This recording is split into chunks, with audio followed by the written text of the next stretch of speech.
you're ready. Yep, I'd like to go ahead and call to order the Monona Grove School District Board of Education Special School Board meeting to order. Has there been a declaration of public notice? Yes, sir. Thank you. Let me get my screen here. So I'll move to go ahead over to school reopening update. Dan. Okay, well, thank you. So you might recall the last time the board met was during your regular meeting 2 weeks ago, and you had a update at that point, and we determined that with all the reopening scheduling and planning that's going on, it would be appropriate to call the special meeting. And so there has been a lot that's happened the last 2 weeks. We've got our entire admin team with us this evening, and so we want to be able to report out at all the school levels and answer any questions board members have. Of course, the primary purpose tonight is for you to get details about the 6-12 reopening planning. So if it's okay, I'd like to go ahead and share my screen and have some slides to run through. Yes, go ahead, Dan.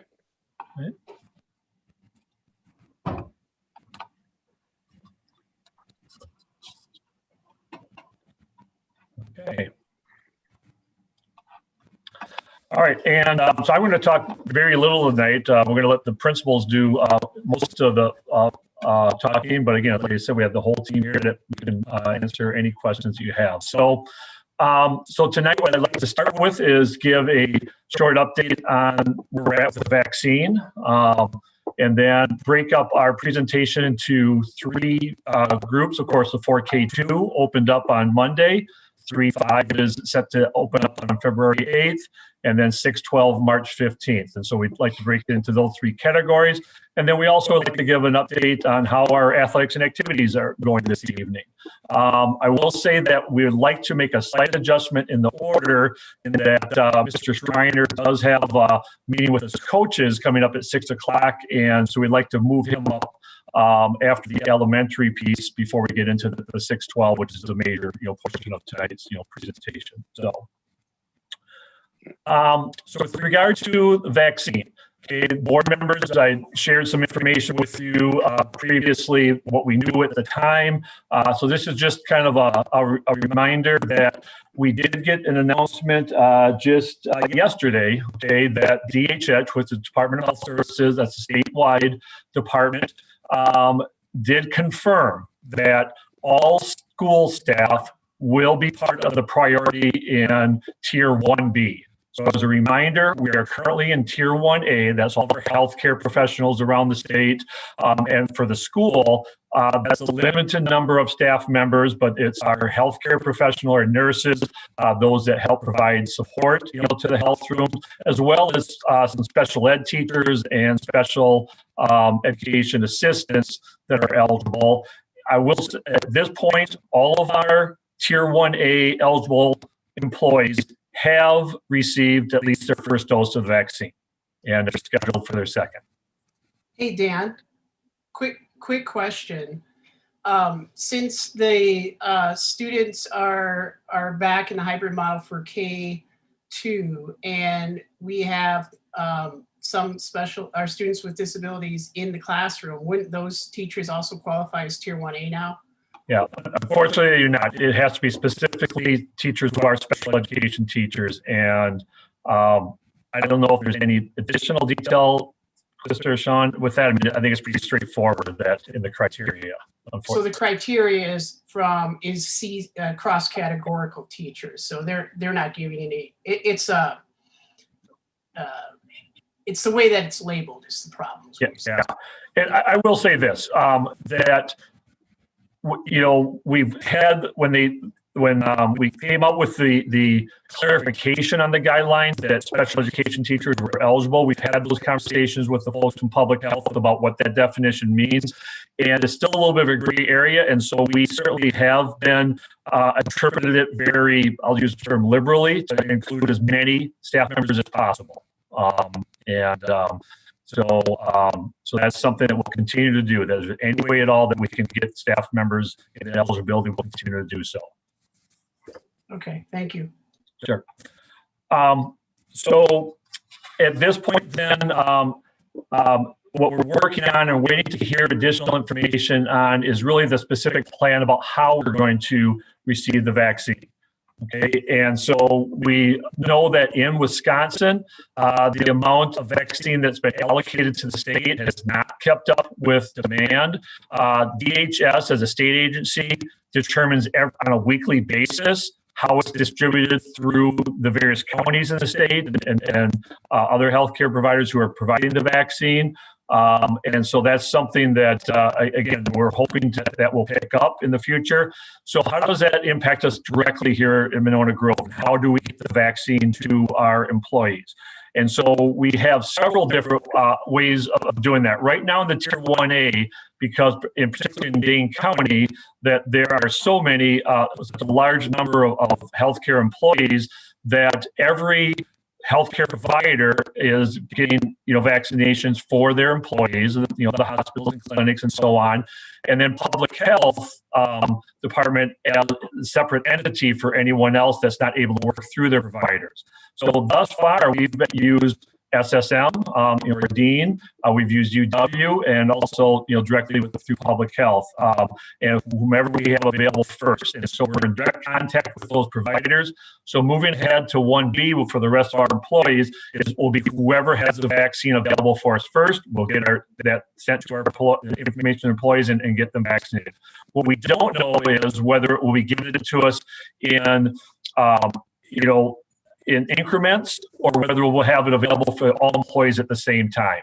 I will say that if it's available for all employees at the same time, I will be absolutely recommending that we would cancel school for that day to get everyone, vaccinated, if that's what it would take. If we have to do it in increments, we certainly will prioritize the teachers that are in person first and go from there. So that's, I guess the other piece I'll just add briefly, is that there's been a lot of concern about why teachers are in the tier that they're at. So in one respect, we're happy that teachers have been given a priority in 1B and the highest priority in 1B. There's some that argue that we should have been part of 1A. That's been a decision made by the state, by DHS. And I think you're also, in the media, you're aware that there have been some teachers that should be in the 1B category that have been vaccinated in other school districts, and that's been specifically in Rock County. This afternoon, I had an opportunity, we had a statewide meeting with all the superintendents, and Governor Evers joined us and spoke about it directly, about exactly what happened and laid out, which we kind of knew, that essentially there was a healthcare provider that did not follow the rules, that said we're going to provide it to schools. Governor Evers became aware of it, and at that point, he gave the go-ahead for them to finish. He felt that at that point the planning was too far along, but DHS has been very clear moving forward that will not happen, anywhere else. That they have to. We have a lot of people throughout the state that are in Tier 1A that still have not received their vaccines, and that is still the priority statewide. So I'll stop there and pause and see if there's any additional questions you have about the vaccination process.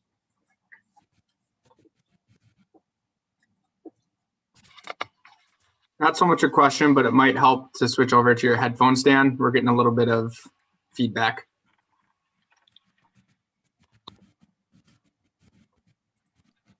Thanks. I thought that was my computer. I've been trying to mess with it. So maybe that's it.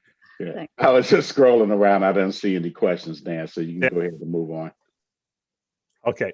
Does that sound better now? Yes. Okay, great. All right. So any other questions or comments on vaccines? Okay. So moving into an update on our 4K2 on the in-person hybrid that began on Monday. We're going to have the principals speak to how the reopening has gone. And before we turn it over to the principals, I just want to make one comment. Board members were made aware earlier today that unfortunately we've had our first cohort that has had to go into quarantine because of a positive case. And the protocols were followed. No one did anything wrong. It's just, unfortunate that it happened. We knew that it was, likely to at some point. So I just want to check in before we move in to the update. Does any board member have any question on the protocols, for the quarantine or question about that process? Yes, Dan, would you please just review that for the community that's watching? I know you've given it to us, but there continue to be significant questions addressed to school board members. I asked them to contact you or the principals, but for some reason we're on the speed dial right now. So if you could Sure. just give us a quick 2-minute update. People keep thinking you're gonna take the whole class, the whole section. So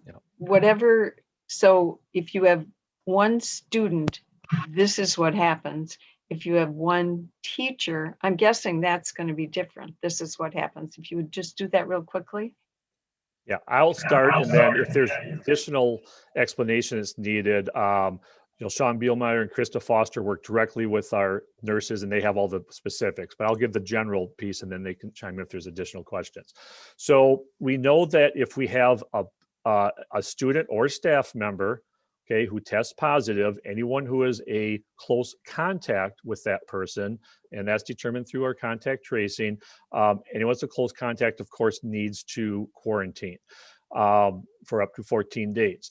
Now, because even though we are practicing physical distancing in our classrooms, with younger students, and the movement is very difficult with the younger ones to really determine, to confirm whether or not there was close contact. And so we have the students divided in cohorts, so that entire class, okay, of approximately 10 students and teachers, if there's anyone in that classroom who tests positive, that entire cohort will be quarantined. And then because we have a different group of students coming on the next day in a different cohort, that group does not need to quarantine because they were not in contact with the individual that was involved. So that's as far as the group piece about who is quarantined, who is not. So, and then Dan, as far as educating those students, so if you have an entire section of a second grade that is quarantined, the teacher and let's say 10 students, how are they then receiving their educational services? Yep. So while they're out, they would go back to virtual education during that time of quarantine.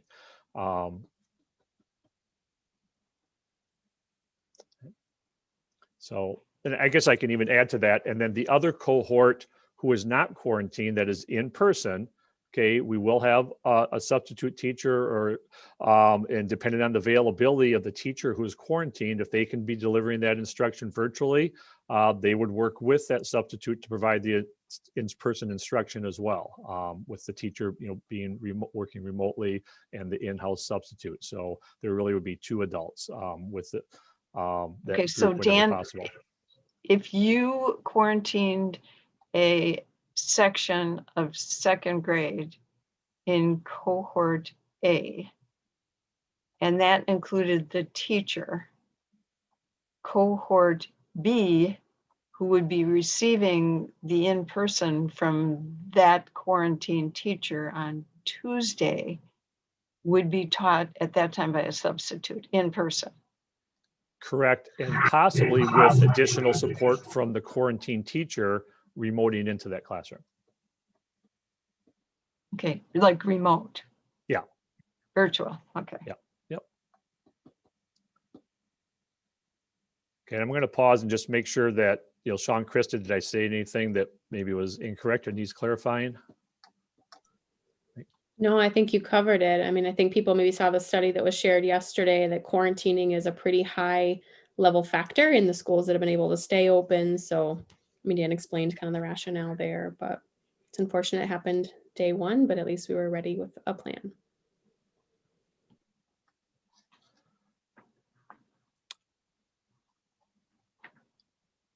Okay. I don't know if Andrew, I see your hand up, Elizabeth. You're on mute, Andrew, for calling on me. Okay. In the participant, use that hand raise. That way I can see it. We did talk about that last time. I'm sorry, Andrew. Yeah, so I can't see anybody. I'm only got 6 people at a time. I don't know. I'll figure it out, but I have a question. Yeah, While I'm go figuring ahead. that out. Thanks. Okay, so question for you all, and I think this is maybe more specifically geared toward building admin or maybe even you, Krista. I've been thinking about the acute stress impact on our staff, right? Who, we knew that this was a high probability event.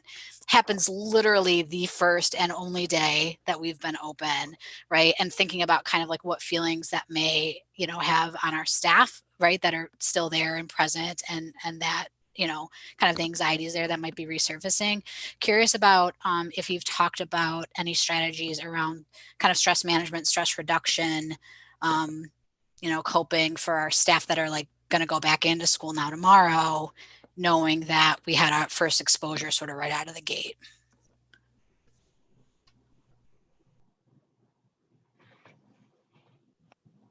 I can't see either. I'm wondering if Angie might want to weigh in on that a little bit as well. I do, and I'll just say, I do think part of it is, unfortunately, I think we knew we were going to learn from the 4K2. I think the kind of the swift impromptu response and, the hope is that there's no spread because of like how it was handled. So I think unfortunately some of it has to play out a little bit. And I don't know if there's much talking about it that will alleviate stress and anxiety at this point, but I'll definitely, like I said, I can't see her either, but let Angie speak to that a little bit as well about conversations they had at the building level.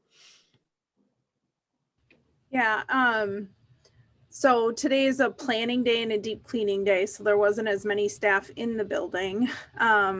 I do think that, we'll talk a little bit about how the first day went, but I think after that first day and kind of seeing all of the planning and procedures that played out in the building, like people felt more comfortable.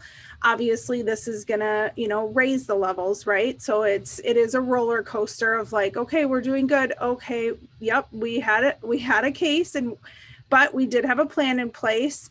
I think acknowledging like, yep, this is stressful, and we have to now go back and revisit. Again, after that first day, we're revisiting like, this didn't work so well, and we need to shore up this piece. And they're little things, but this will be an opportunity too to like revisit, like, yep, this is why we have X, Y, and Z in place. And even though some of those are maybe easier to put to the wayside, we have to be diligent about these things. So acknowledging the stress, and then going back to our plans in place to help, keep moving forward. Thanks, Angie.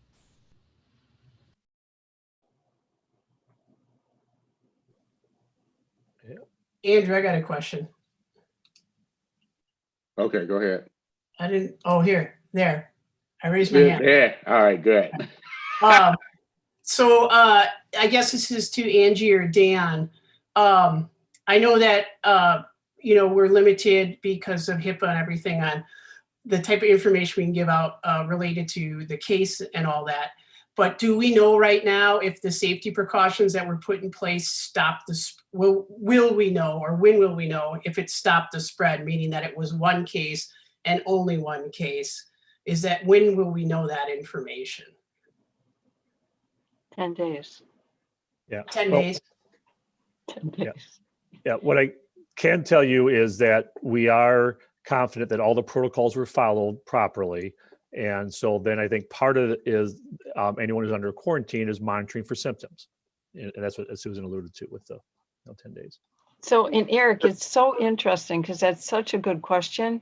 So 2 of our grandchildren in Cedarburg who are full in person were in quarantine cohorts because a positive student was in the classroom, and neither of those students contracted the COVID in the classroom. It was contracted outside of the classroom, but they were quarantined, and in their situation, there were no positive cases that resulted from that exposure. And we don't know that's going to happen, but because of the lower incidence in contagiousness between children, that may have been a factor.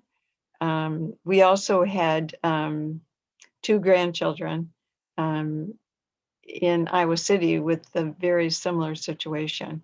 and there were no other positive cases in the classroom. What we did have to watch, and I was going to ask Dan if you're watching this, the sibling of the child who tested positive in 2nd grade tested positive 2 days later. So then that quarantined a second cohort. So it might be, and Angie, I don't know if that's part of your plan, but it might be wise to make sure that the siblings who are in school, who might be in school right now, are also being tested. Well, and I can address that. So anytime we have, if we were to have a student that tests positive, their family would be considered close contacts. And that would be part of the work that our nurses do when they do the contact tracing and speak to the parents, that would result in an automatic quarantine as well, for those individuals. So if you came up with a student, a sibling, let's say you had a kindergarten student that tested positive and a sibling in 2nd grade that 2 days later tests positive, would you respond similarly in closing down that section? Well, if the first sibling tested positive, the second sibling would not be in school. They would be quarantined as well. So then as far as okay, then their classroom, it would all depend on the timing. And that's what the nurses would go through when they showed symptoms, when the positive case were. So yeah, I get your question now. So you're also quarantining, and I don't think that was clear. You're also quarantining anybody else with close contact, not necessarily people you have control over, but that would be the family. Correct. And so if there were a sibling, so the kindergartner tests positive, they have a 2nd grade sibling, they haven't tested positive yet, they would also be quarantined for 2 weeks out of school. Yeah. Okay. Is that through the school or through public health? I think it could be either or. If it's okay, and I think these are great questions. I think that it kind of leads right into, I think, what some of our principals would like to talk about with the reopening. So if we could perhaps just move on and continue the conversation about the first 2 days. And I'm going to first of all thank Andrew McKinney for providing the photographs. We were planning on getting out on Tuesday to take some photographs of our own, and of course, weather hit and we weren't able to do that. So thank you for sharing those. And with that, I'm not sure who's going to go first, but we'll turn it over to our elementary principals to talk about 4K2. Well, I think since the first picture shows Cottage Grove School, I think it's fitting that I go first. Good afternoon, everyone. It's Danielle Wright. And let me start by saying, for me, this was by far the best day since I've been in Monona Grove. Being a principal and being separate from kids feels like a really different job. And so it brought much joy to see all their smiling faces through their mask. You can see their eyes. It was pretty awesome to see how excited the kiddos were. And to be very frank with you, I shared with Dan after I was prepared for the worst. So I had a whole bunch of tissue stuff in my pocket because I thought it was gonna be a lot of tears and anxiety, but it seemed like kids are just ready to roll. So the start of our day, we were honored to have Eric with us in the beginning. And I actually appreciated that whole process because we have some things with our systems that we ended up talking about after when dismissal occurred to tighten things up and to change some of our things for arrival. But overall, we got all of our kiddos who signed up for hybrid cohort A. They arrived promptly on time. Our buses arrived in good time as well. We had a part of the gym that was centered off with both the cohort t-shirts with pods on the floor that were 6 feet apart. So students can come in if they were cold to sit down and wait. And so how we structured our morning was that our hybrid teachers had 2 morning meetings. And so their virtual students, they held a meeting right away at 8 o'clock from 8 to 8:15. And then we allowed our cohort students to come in the building and then start their morning meeting from 8:15. onwards. And so it was a lot of communication and planning that took place. Thanks to Reed, he like lifted a lot of the taping you can see on the floor, the directional arrows, and it was really a group effort. And so this is my first time seeing like the second grade team come together in a different way. And it was really awesome to see like how the virtual teachers were like, hey, how can I help? What do you need me to do? How can I support you? And days prior to our opening, it was just like magic. I can't explain it. I wish you were there to actually experience it, but it was like all hands on deck. Everyone from clerical to admin to teachers, virtual hybrid, together they were planning, preparing, creating the boxes that we have for each individual students, making sure labels were accurate, double checking things. One of our teachers had this awesome idea. We allowed them to do a visit in a different district to get some ideas for hybrid. And they brought some really cool things back. And so one of the things that they shared with me they wanted to implement was a old and new box for pencils. And so when students would use the pencils, they have a dirty box and then a new box, right? And so just like those little details that I just don't think about because I'm so concerned about the operational side of things, it was so awesome to see it all come together. So all of our planning, all of our conversations, and then to see it come to light was really awesome. Some things that we can improve upon are just arrival times. We have some students who have special needs that arrive by a different bus in the morning. And so we needed to figure out how we can get those routines that are already established prior to our opening, just a smoother transition so students aren't dysregulated. And as far as the day went by, I checked in on our kiddos throughout the day, popped into classes, Mr. Foster and I did it together. And just to see how like engaged from day one, our kiddos were just like ready to learn, which was really awesome to see. They all kept their mask on. I was afraid of the pulling down or eating or taken off completely, but our second graders were super responsible and they understood and they followed protocols. They followed hand washing requirements and protocols. They listened to their teacher. They stayed 6 feet as best as we could, 6 feet apart. And they were like really aware of their space, but also they had like awesome conversations. So it was just really good to see. And overall, I think that at Cottage Grove School, our first day for cohort A, and I know cohort B is super anxious to have their first day, and I can anticipate that it will go just as well. But overall, it was really a fantastic day, and I'm super excited to welcome cohort B and continue all the process and progress that we have done so far. Eric?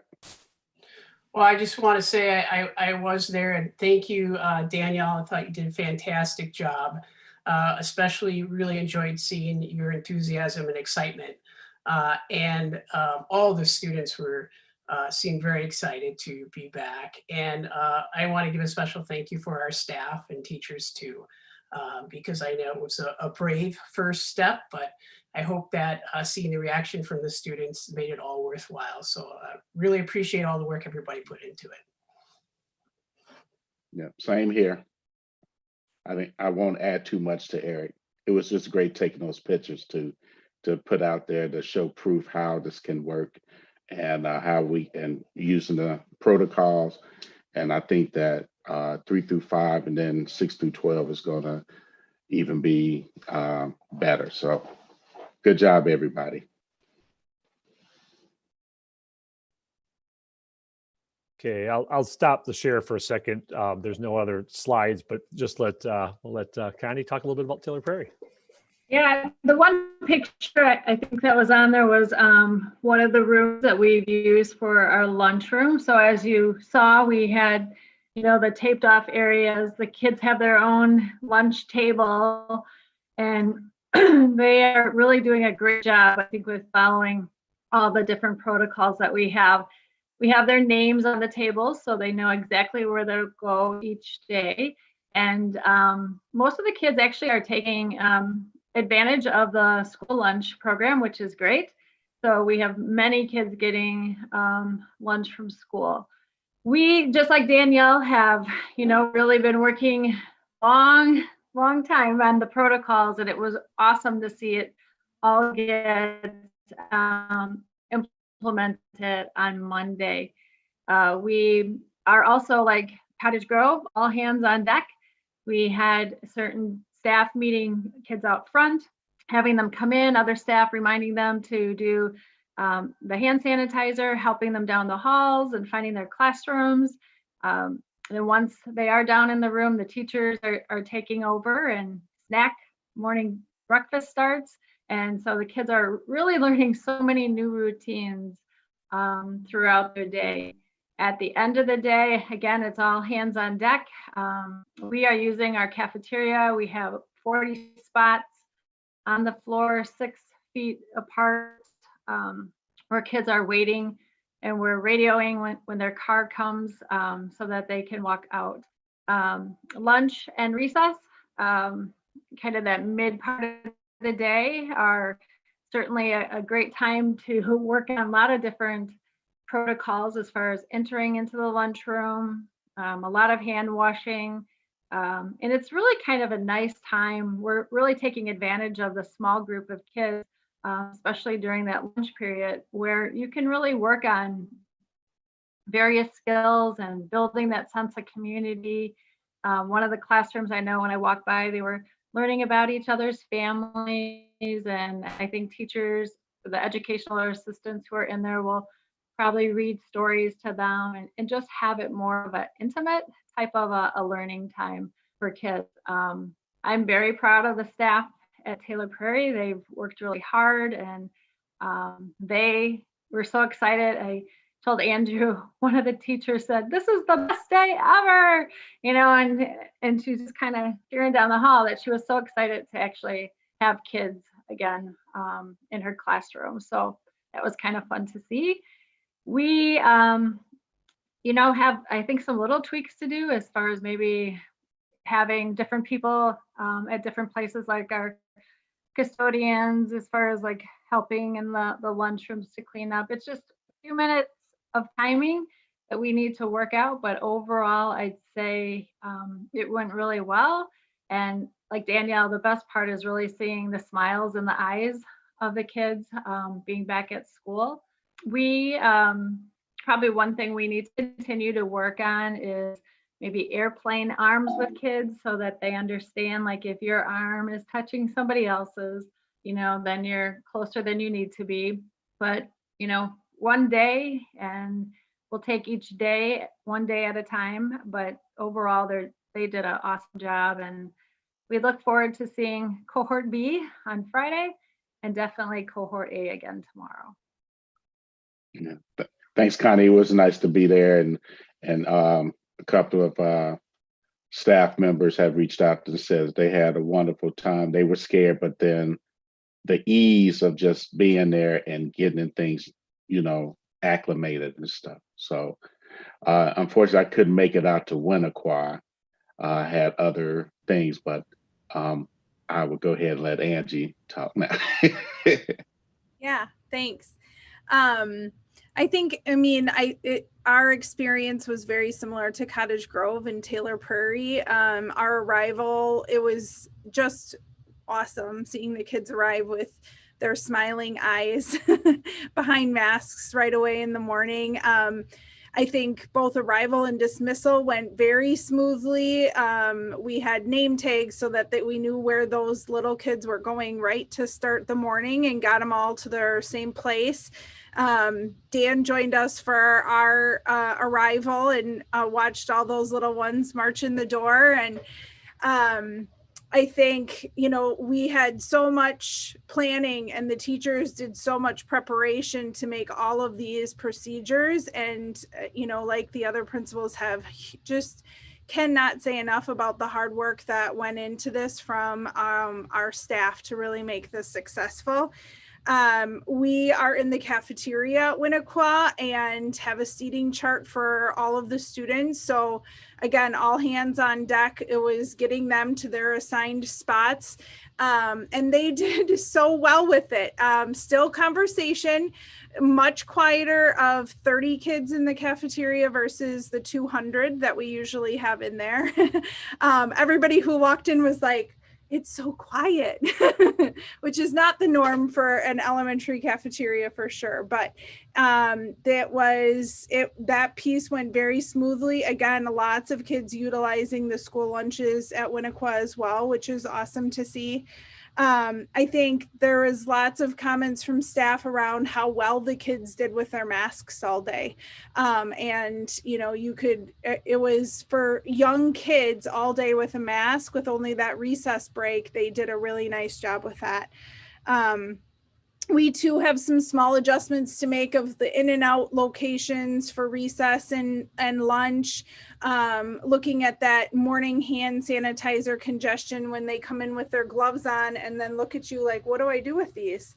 So we have to make some of those adjustments, but those are little things in the grand scheme of things. So I think lots of comments from staff too of like, it felt so good to have them in the building. It was a really good day. And yeah, like I said, just huge shout out to staff. It has been a lot of an emotional roller coaster, right? Getting ready of like the excitement of welcoming them in the building paired with the anxiety of like, what's this going to look like? And so I think that will continue to be our journey as we move forward too, but they have handled it with grace and just unbelievable hard work. So a very successful first day, I would say. All right. Lorraine? Yes, well, I want to say these stories warm my heart. This is so wonderful to hear, that the kids had a great first day of school. Just wanted to ask, virtual learning did happen also at the same time for all of you, right? Were there any hangups at all with the virtual and in person at the same time? Yeah, that's actually, I'll take that one. We had anticipated maybe, because the first day of virtual on September 1st was lots of phone calls of tech support. And I would say it went very smooth this time around. We had a few phone calls, but nothing, and they all got on with their classes and started the meets too. So that piece went very smooth as well. At Cottage Grove / Taylor Prairie, I have a first grader who kind of struggled a little bit with getting online prior to, and with like our amazing problem solving team, teacher who's resilient, all these supports, were actually able to successfully get the student on this round, and he stayed on the whole day. So that was just really exciting. So yeah, I think that it was a really good day for both cohorts. Well, I was out in the street as they came home on Monday, and 3 little kids came running up to me, and they were all trying to hug me, which they're of course not supposed to be able to do. And they all said, thank you. It was wonderful. So those hugs were really meant for all of you, and the thank yous for all of you. But they were all from different families. So it was really nice to have that feedback. Thank you. Elizabeth? Yeah, I mean, I totally agree. I think if you can see my face here, I've just been smiling ear to ear, and I'm already a person who's sort of predisposed to chronic smiling a lot. And so it's just, I think it speaks to, when people are really sitting in the pocket of their purpose, right? Like as an educator, I'm back in my space, where I belong. As a student, I'm back in my space where I know I'm supposed to be. And you can feel the energy off the pictures. You can feel the energy off the stories you're sharing. And certainly me as a parent too, feel the energy and the anticipation of what it's like to have a kid go back. So kudos to you all for the great hard work, for making it as, both safe and also as connected as possible for kids and adults, because it's a hard tension to hold, right? Like being distant, being masked, being all these things while still having an environment that feels so open and warm and welcoming. And it is so abundantly clear that that's what happened on Monday. And I'm excited for our cohort B kids to experience that on Friday. Question about lunch. I think it's really great that a lot of our kids are getting school lunch. I'm just curious about like, what does that look like? I'm assuming no line, right? So are they pre-packaged or like pre-doled out and coming to the kids, or is there some other protocol there? Yeah, I missed that one. I can hop on it. Or Connie, you want to go? Well, I was just going to say if he could go back to the slide, there's a little bit of something I could show in that one. Our lunches are in a classroom, so it's a little bit different than the cafeteria. So I can speak for us.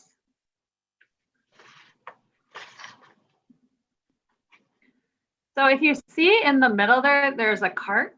And in that cart would actually have, there are trays and then some coolers.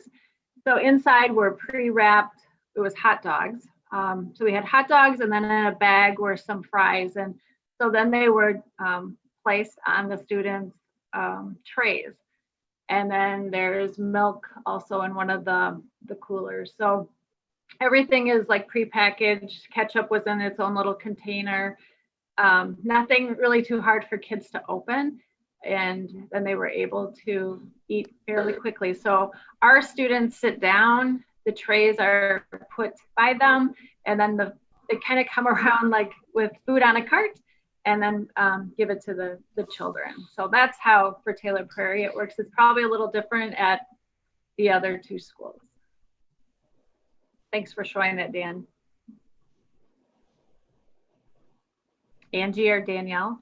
Yeah, I can go. So Winnebago, we are, they are going through the lunch line. We have put the feet 6 feet apart, so they are socially distanced in their line waiting for lunch all the way up there. They don't get their, the server behind the line just asks and put what they want on their tray versus the kids serving themselves as they usually do. Even milk choice, like asks what kind of milk and puts it on their tray so that it's really the adult is the only one putting the food on the tray. And then the kids walk to their designated spot in the cafeteria. So we are using just a socially distanced lunch line in our cafeteria. Thank you. Hey, and maybe this is a question for Jared around like nutrition access in terms of like fresh fruits and vegetables. Is that something that can happen right now, or is that something that maybe will happen later? Kind of what's the status on the nutrition aspect of it? You're on mute, Jared. So we are still, thanks, Elizabeth. So we are still providing fresh fruit and vegetables. Some of it looks a little differently, so they come pre-packaged, not necessarily the way we would like to do it in our normal school year. So for example, if you are participating in a lunch program, you know, our carrots come pre-packaged. We have to make sure there's a minimum amount to meet the standard. Before it was free choice. So we can't do that because of the free serving, you know, the students serving themselves, plus ensuring that the kids that are home are getting it. And then just something too, if you haven't taken a look, so we are providing meals virtually and for the students that are in person. And what we do is if you are a student that is in person, you obviously get your free lunches and breakfast at school. And then the other 3 days you get it. So we are delivering only on Wednesdays, but families choose based on the number of students and what their instructional model looks like, if they get 3 days of meals or 5 days of meals, and they're all delivered. So today was our first Wednesday. We've actually been pretty fortunate when we look at snowstorms. So typically we would have been delivering on Tuesday, and this week was a Wednesday, so we missed that one, which I do appreciate. And then obviously we do have two different menus that we offer. So we have a menu that is for families that are having their kids go back to school. So like on Monday and Tuesday, we prepare the same meal because they're different cohorts of kids. And we are trying to focus on that hot meal option, and where kids that are getting meals that are delivered, we do have the hot meal option, but they have to prepare it at home. but it also, there is some shelf life to that. So we do try to mix it up and do like the PB&J at home, because we cannot have that at school, which obviously is a, you know, a big winner for students, but, you know, obviously we want to respect that. And then, so just being able to provide those different options. And so we do have those listed out on our website for different menu options. Great. Thank you, Jared.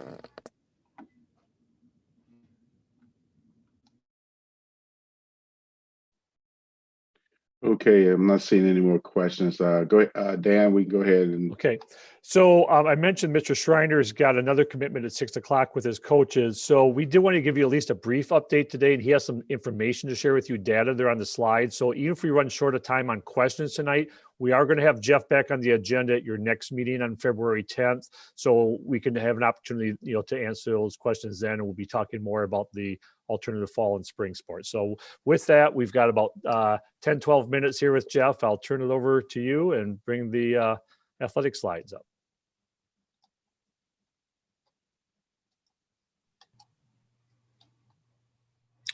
Okay, thanks, Dan. Yeah, what I wanted to do tonight is just to provide a look through the lens of what we got going with our winter sports, and also a lens on what's coming yet this year in our fall and spring seasons. So this first slide takes a look at the winter sports season. We were kind of late in approving what we did to get back into competition. So this is just a look at what we've done since that time. We basically started our winter sports season on January 4th. For boys basketball, we have 6 weeks of competition or season, which we were able to put 10 events in there. Tournament will start February 16th. Girls basketball, we had 5 weeks. We put in 7 events. Tournament will be starting February 9th. Gymnastics, a little tougher sport to get organized and get going just because of the requirement of having 20 practices in before we could do anything. It's a 7-week season. We were able to pull in 3 events. Those 3 events is a one in-person event at Baraboo. And then we have an inter-squad scrimmage, and then we're doing a senior showcase to allow the parents to come in and be able to see our seniors. And their tournament's going to start February 18th. Boys hockey was our most challenged winter sport. It was a 4-week season. We did not have any events. Our students were kind of put in between. Do we stay with our club, or do we come back into the school and just do the practice? So we had 7 students decide to stay with the school and do some practices. We did offer ice and some small group opportunities. We pulled out of the tournament because we could not fill the team. Boys swim, we were able to, in 4 weeks, just this month, we were able to pull in 3 events. Those 3 events, one was in Baraboo, that was in person, and one was at Waukesha North in person. And then we took part in a virtual meet last Friday night with Sun Prairie and Verona. Their tournament starts this Saturday, sectional in Baraboo, and then it'll roll to the state meet in Waukesha. Wrestling, another challenging sport, but I give our coaches a lot of credit. They were able to pull that together. It was a 1-month season. They had to pass through a lot of regulations in terms of skin folds and social distancing in a tough sport. We were able to participate in 2 in-person events, which got our kids on the mat and got them in some competition, and their tournament is also starting this Saturday. This slide will take a look at our levels of play that we offered and then our participation numbers. And this is, if you like data, here you go. Here's a bunch of numbers thrown at you. I tried to break it down a little bit. The numbers that are in bold are our current participation numbers for this year. And the ones that are not in bold, that's what we have a normal year looking at it from last year. So for instance, boys basketball, we were able to offer 3 sport levels. Here's the challenge our boys basketball had is last year we held 42 kids on the team. This year we took in 74 kids in our program. A lot of kids have got a lot of opportunities to come back in to a sport that does make decisions on team numbers. So you can see the breakdown in terms of how many our ratio is. An example, look at our seniors. Last year we had 3, this year we have 13. Some of those kids, I would say that, it's an opportunity for them. It isn't, it's a different opportunity, but they have a chance to, like the coaches said, put the uniform on and be a part of that. Our freshman level, we do have 2 teams rolling at that level and trying to make that happen. Girls basketball, if you take a look at their numbers, we offer 3 levels, although their numbers last year were larger than this year. Don't know what the reasons were with that. Kids will make decisions, but again, we have enough numbers that we're rolling 3 levels and going into our competitions. Gymnastics, a sport that stayed the same. We offer JV and varsity.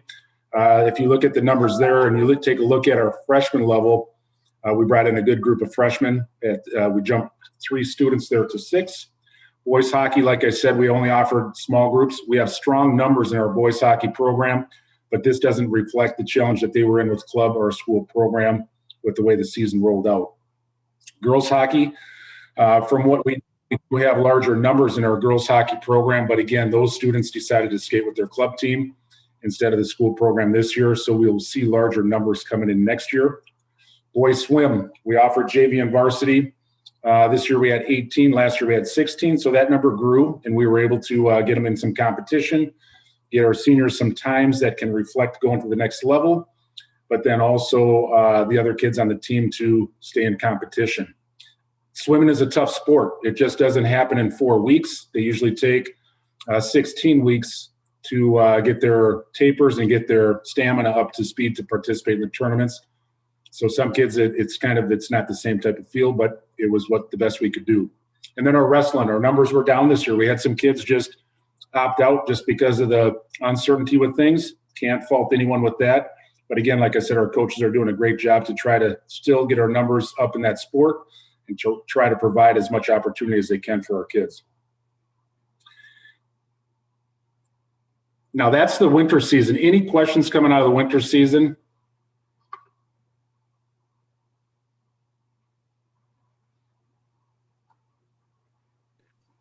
Don't see none, Jeff. Go ahead. Okay. Now that Eric just put his hand. I'm sorry. Get used to it. Jeff, have there been any? Have we had any cases of COVID on the athletics? Yeah, it's tough. In our situation, we are always socially distanced. So, and we're never, in full contact with each other. So, if there have been, it's been the exposure piece kind of coming in. Our coaches do symptom check and have conversations with the kids as they come in. Keep in mind now that other schools that are outside of Dane County, they have full contact practices and everything. We still continue to have programs that all of a sudden will contact us back. For instance, Sparta is on our schedule next week. They've contacted us and they have a COVID situation where they've had to cancel that game. And that continues to happen and stuff. But for our school, the only way that could happen is if our programs are together on a bus, but we are rolling a bus per level. So the kids are never within or they're not sharing cohorts or small groups. Okay, thank you. Okay, next slide, Dan. If we get into this, you can click on the link there and it'll open up the sports start dates for us. Where we're at right now is we have an alternative fall season and a spring season coming at us. This is a snapshot of what the fall season will look like. For instance, when you look at the number of weeks like this, you got to understand that these are compressed weeks in a season, which make it really different. Typically, coaches will have twice as many weeks in their season to do things. So it's like they're jumping right into the second half of their season.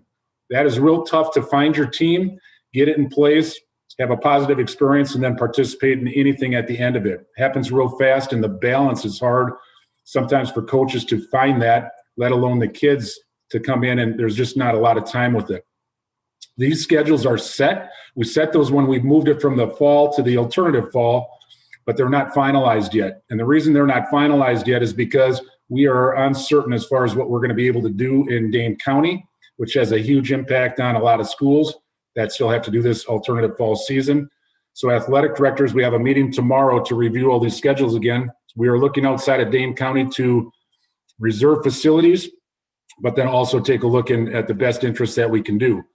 The next thing you got to take a look at is look at some of these sports and then look out your window. That's what we're dealing with at this time of year.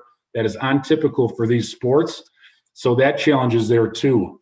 And again, what we don't want to do as athletic directors or any schools in Dane County is have one school have a different advantage or an opportunity than another school. It's just not fair to all of us. So collectively, we are working together to provide what's the best opportunity for all of us rather than have Monona Grove short or ahead of any other school.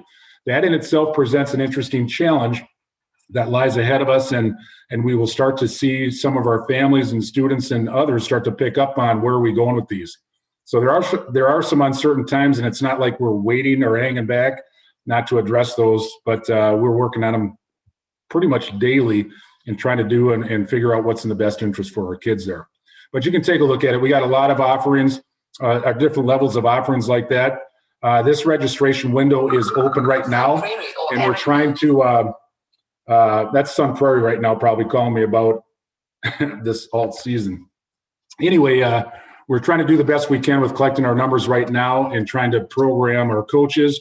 And that's my next coaches meeting that I'm going to jump off to, is to, again, start to open up these seasons and kind of take some feedback from the coaches. Anything on the alternative fall season? Okay, in the next slide. Here's our spring season. When you take a look at it again, nice thing to be proud of at Monona Grove is we offer every sport there is for our kids, except boys volleyball. And so we have a lot of opportunities for kids. These windows of times, again, are shortened than what they typically are. What spring sport coaches will say is that we finally got it right, though. They start later in April when the weather is a little better. Other than that, the season will run a little differently. But again, as we look at these schedules now will go back to a Badger Conference schedule. As Badger Conference ADs, we are talking about right now, can we do that, though? Will we be able to have a Badger Conference season or not? And that decision lies ahead of us just as we start to unpack this and take a look at the challenges that we have there. I will be bringing back to you guys too with this spring season as far as what we're going to approve, our allowances and stuff, as we look at the alternative fall and spring seasons, kind of like what we did with the winter.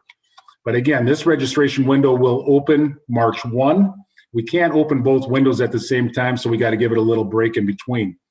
These sport coaches will start to share out their parent sport meetings, and they are now on me as far as understanding what their seasons are and stuff. In my position, I can't make them any promises. All I can do is just help press out some of the decisions that lie ahead of us, and also support our coaches and tell them that we will do the best we can with the opportunities that we have, without kind of putting any extra on them to make promises that we can't keep. But again, people are excited about these next two seasons. But again, you take a look at the timing of it, it does not come without challenge. Okay, and that was probably, well, okay, so here's where we are, the next steps. Registration windows are open, and we're going to continue to open them and communicate with our families and students about how to get into that. Compliance with Dane County Public Health Guidelines. We'll need to approve competitions to play outside of Dane County going forward, and we'll also need to organize and coordinate small group activities according to those guidelines with our alternative fall sports seasons coming up. Our indoor facilities will be challenged because typically we have the fall is an outdoor season, but until the weather cooperates with us, we're going to have to move them and be creative with our practice space, but also kind of comply within the guidelines that we have. The challenges will be to find alternative play and practice sites. We got to be mindful of our budgets as well. And although we want to try to provide opportunities and stuff, we just need to be realistic of what we have in front of us and where we're going with it. Football, soccer, and track. We don't have a stadium this spring. The return on it, the reward is that we're going to get a beautiful stadium out of it, and it's going to be the best going forward. But right now, this spring, it's going to be a challenge for us to relocate some of these sports because our alternative sites were also in Dane County. Exploring opportunities for activities. Here's where we switch from the athletics to activities. Right now, what we're doing is we're exploring the opportunities and what we can allow for our advisors to bring students back. But we also have to be mindful that we're also bringing students back. So our routes of in and out of the building and areas in the building, how we use those, we just can't activate extras until we really know the layout and how it's going to flow with our students returning to classrooms and stuff. So that's where we're at there, is we need to identify those rooms. We're starting to push guidelines on them and start to have them identify how they're going to meet with their small groups and kind of getting our advisors on board with everything as well.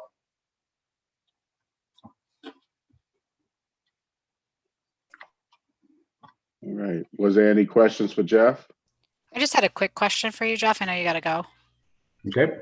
I'm just curious, looking at the schedule, since there's overlapping times in the condensed fall schedule and the spring schedule, what happens with students that are student athletes in multiple seasons. So if I played a fall sport and then traditionally play a spring sport, would they be eligible to play two, or do they have to choose? Yeah, that's a good question. Typically, in a normal year, the Badger Conference would not allow a student athlete to participate in 2 sports seasons at the same time. They'd have to pick and choose. This year, that requirement is off there. A student could get 4 sports seasons in if they wanted to. We got some kids that are excited about that, might take advantage of that. So we are honoring that. What we did in cross country is we had a 2-week overlap season from cross country to track. We met as athletic directors and just said, let's eliminate that overlap, because it's going to cause a lot of problems with students making decisions, but also coaches that are in cross country and track. So by eliminating that 2-week overlap, it really creates a positive feel for coaches and kids, and we'll just transition into that. So we're going to allow kids to do that, but we're going to have conversations coach to coach and not have that be a barrier or a discomfort for anybody involved. Great, thank you. Jeff, could you give us an update on pool access other than for the sports? Remember I think didn't you used to do community lessons and activities and things? Pool access for our sport team, or are you talking other activities in and around the pool? In and around the pool. And Jared might be able to speak better to that. Where we're at right now is we've been holding it just to our sport team, and just because of the timing, but I know that we're getting anxious to kind of loosen that up a little bit and allow some other groups that are renters for us and community member groups to start to become a part of that opportunity. Is that correct, Jared? Yes. So what we originally were looking at opening the pool in December and to the public and looking at some modified schedules. And then as we brought back our high school teams, we wanted to make sure that our teams and coaches felt safe and that the system was established, that there wasn't outside groups coming in to cross-contaminate. So we focused it just on our high school groups. And since the turnaround time is pretty quickly, we are waiting to see what the schedule will look like for girls swim. And once we have the girls swim team set and their practice times, we don't want to release a schedule and then tell people, oh, this is what it is, and then 2 weeks later have to change it because new schedules are coming out. So once the girls swim team schedule is released and what they have identified for sign up and how many kids they need, because there's still social distancing requirements, there's still safety requirements that doesn't allow for us to have 5 or 6 lanes going in one set of group and then another 2 or 3 lanes going for outside. So and then there's also Dane County public orders on swim lessons, so that has prevented us from providing certain types of swim lessons. But I would imagine that we would hear shortly here in the next couple of weeks with our girls swim team, and then be able to roll out of opening up open swim in the mornings like we've done in the past and work around our girls swim team, and then start opening it up to obviously the boys swim team will be done, which then the club sports will then start picking up with that, and then having the ability to rent out to groups in the evenings. I know Jeff's got to go. So thank you, Jeff. And remember, other board members, we will be back in 2 weeks. We'll have them on the agenda again to talk about those upcoming sports. So if you have other questions you need to get an opportunity to ask now, we can either get them then, or otherwise shoot me an email or contact, and we'll make sure we get your questions answered about anything with regard to what Jeff presented tonight. So yeah, and I'll just leave it with this is I would encourage you, just reach out to me if you have any questions. I'm in front of all of this going forward, and I can answer those questions just like any other athletic director can, but I'm here for a resource for our district, so feel free to contact me. Thanks. Right. Thanks, Jeff. Okay, so you've heard about some of the things that are in operation, the 4K2, the athletics. Now we'd like to shift back to planning. And next up is our grades 3-5, are a short time away.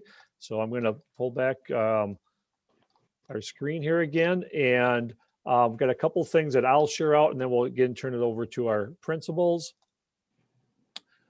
Just FYI with regard to communications, that in these last 2 weeks, this week, families were notified of their cohort and teacher assignments, notified today health room information, and then next week, you see the additional information that will be going out to families. And again, you receive this information with the 4K2. A lot of it is very similar, but appropriate now for the grade 3-5.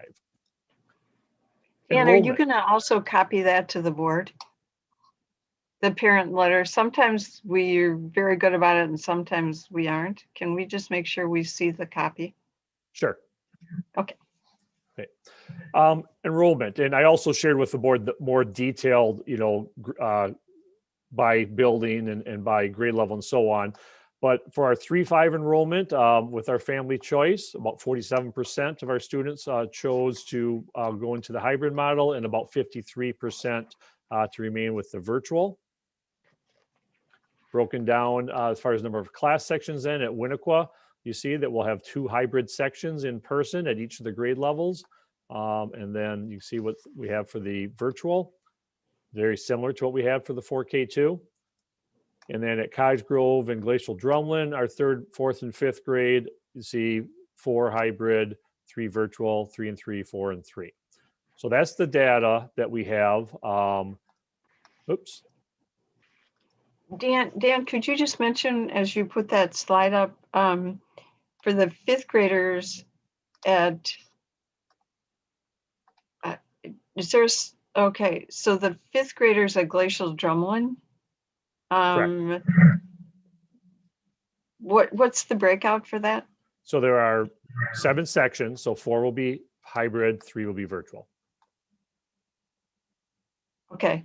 And then if there's an issue, what parents are asking about, and teachers as well, if there's a specific issue, is there a specific person who's assigned to kind of help in this transition time? So if there's an immediate concern or immediate issue, who would this person, so if it's a teacher, who would they contact? If it's a parent, who would they contact? For 5th grade? Yes. Sure. Chris Langer is the principal of Glacial Drumlin, so Chris will be the contact person.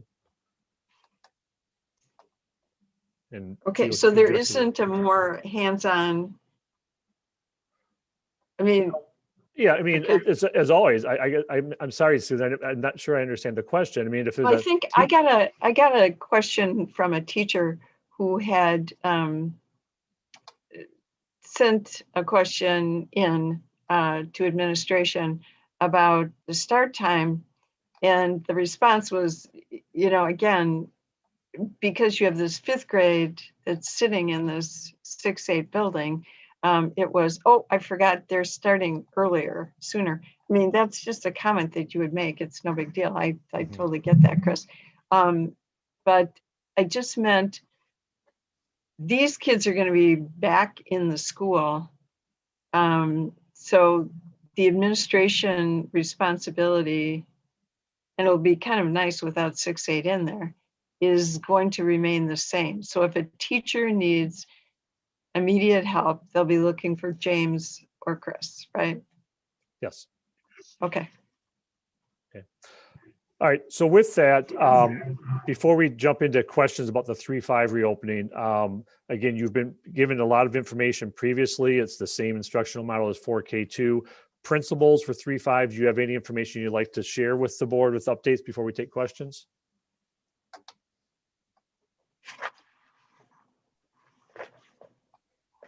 Sure. I'll just say that, just to repeat, the teachers are doing an incredible job. There are always a lot of questions, and with that, we try to give as accurate answers as possible, and we try to continue to stick with all the pre-planning that's been done, and that includes listening sessions with teachers, attending their grade level planning meetings, attending lunch meetings, and doing the best we can. I will say one thing that everyone should be aware: when you've planned for K2 and you have 2nd grade in your building, just being in the building, 3rd and 4th grade, maybe heard more or had more information ahead of time than 5th grade, who's at a current middle school. The beautiful thing is, in half a year, that's not going to be a problem. Because 5th grade is going to be in an elementary school with 3rd and 4th grade, and we're all excited about that. But that's part of some of the maybe not having every answer as quickly, or having every answer up to the first request. I would say that the 5th grade staff, both Chris, myself, and James have been working with them specifically. They are doing a great job preparing They come up with some really valid questions, and we answer those questions the best that we can at that moment. And I think just like all of us, there's some anxiety, even though I was able to see the second graders and all the stories we heard. Friday before that Monday, there was still a lot of anxiety, and there was just some feelings of like, how's this going to go and how's this going to feel? And all of us, before we do it, think of school the way school was before we shut down last March. And that's bustling, and that's a lot of people and what have you. And no one's experienced it with the parameters we've put in. And I keep telling teachers is, we're first your safety, the student safety, and then you'll get into some of your rhythms, and you're talented and you're hard as a teacher, and we're here to support you and answer your questions. But I mean, it's part of the anxiety that drives it too. And we want to honor that from all of our staff. But I think our planning is following the same lineup as we did for K2. And they'll be, like I said a couple of meetings ago, they'll be ready. I think it's just a matter of, it's getting closer and closer to, and people are starting to get a little more antsy about it. So our families have been communicated, who their teacher and what cohort they're in, and staff have their class lists. We were able to work with staff on making some placement decisions that we could support students the best possible. And we're excited to up our daily total at Cottage Grove School from 20 to 90. That's a far cry from the 420, 440 that's normally there. But like Danielle had mentioned earlier, it's given us a little bit of a chance to run some of our systems and then be able to tweak those as we add more kids to school. And I think that's true for GDS too. Like when 5th grade brings back 4 sections, 40 students, they're going to start to get a lot of their systems tweaked and worked out and see them in practice, and that'll help them when they end up bringing 6 through 8 back as well. So that's just a few things I feel like are important to know about our planning for 3-5.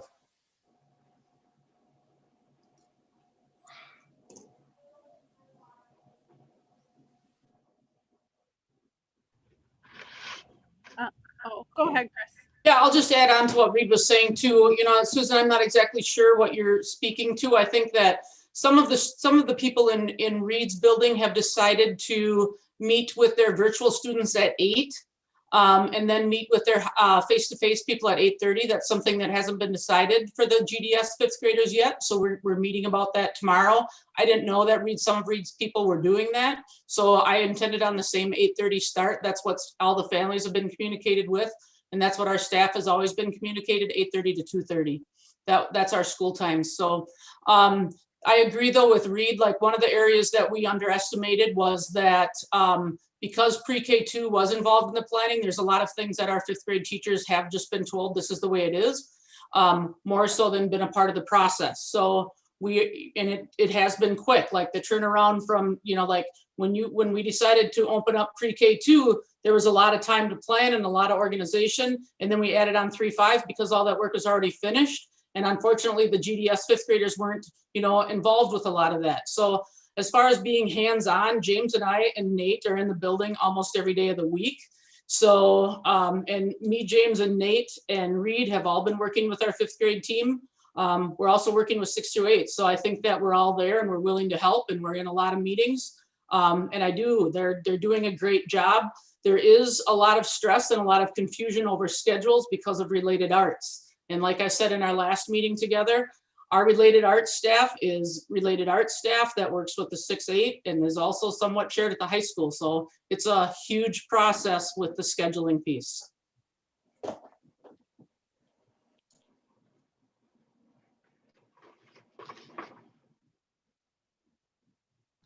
All right, Angie? Yeah, thanks, Andrew. So I will echo a lot of what Reed. This is good going last. So thank you. Similar things. I mean, I think we had 4K through 2, I appreciate all of us in one building, especially in times like this, because that collaboration is strong and the sharing of ideas. Our coordinator meetings have been places where we check in about 4K through 2, but 3 through 5 has been hearing. And so there has been some advantages for our 3 through 5 staff for sure in that preparation. We are meeting on a weekly basis, just checking in with them, answering questions, working through some of, like we had talked about, that planning and preparation is huge for making that first day successful. And so they're going through that process of prepping their classrooms, getting the floors taped, making sure that everything in their classroom is set up for that first day. Communication, they are going to start receiving a lot in the next couple weeks around all of those health and safety and the building procedures and all of that. So they have a lot to look forward to. The hybrid families have a lot to look forward to in terms of really reading through all the details of what this is going to look like when they return. So the staff, I will say, for 4K through 2 were very appreciative of the 3 days that they had to plan and prepare. Really got a lot of positive feedback about how necessary those days were for connecting with their new families. And I know 3 through 5 is also really looking forward to that transition time and time with each other to learn about their new students, time with their families. So I know, that they would want me to pass along that appreciation for those days, as it was really needed to get ready for a successful first day as well. So I think 3 through 5 is well set for opening on February 8th.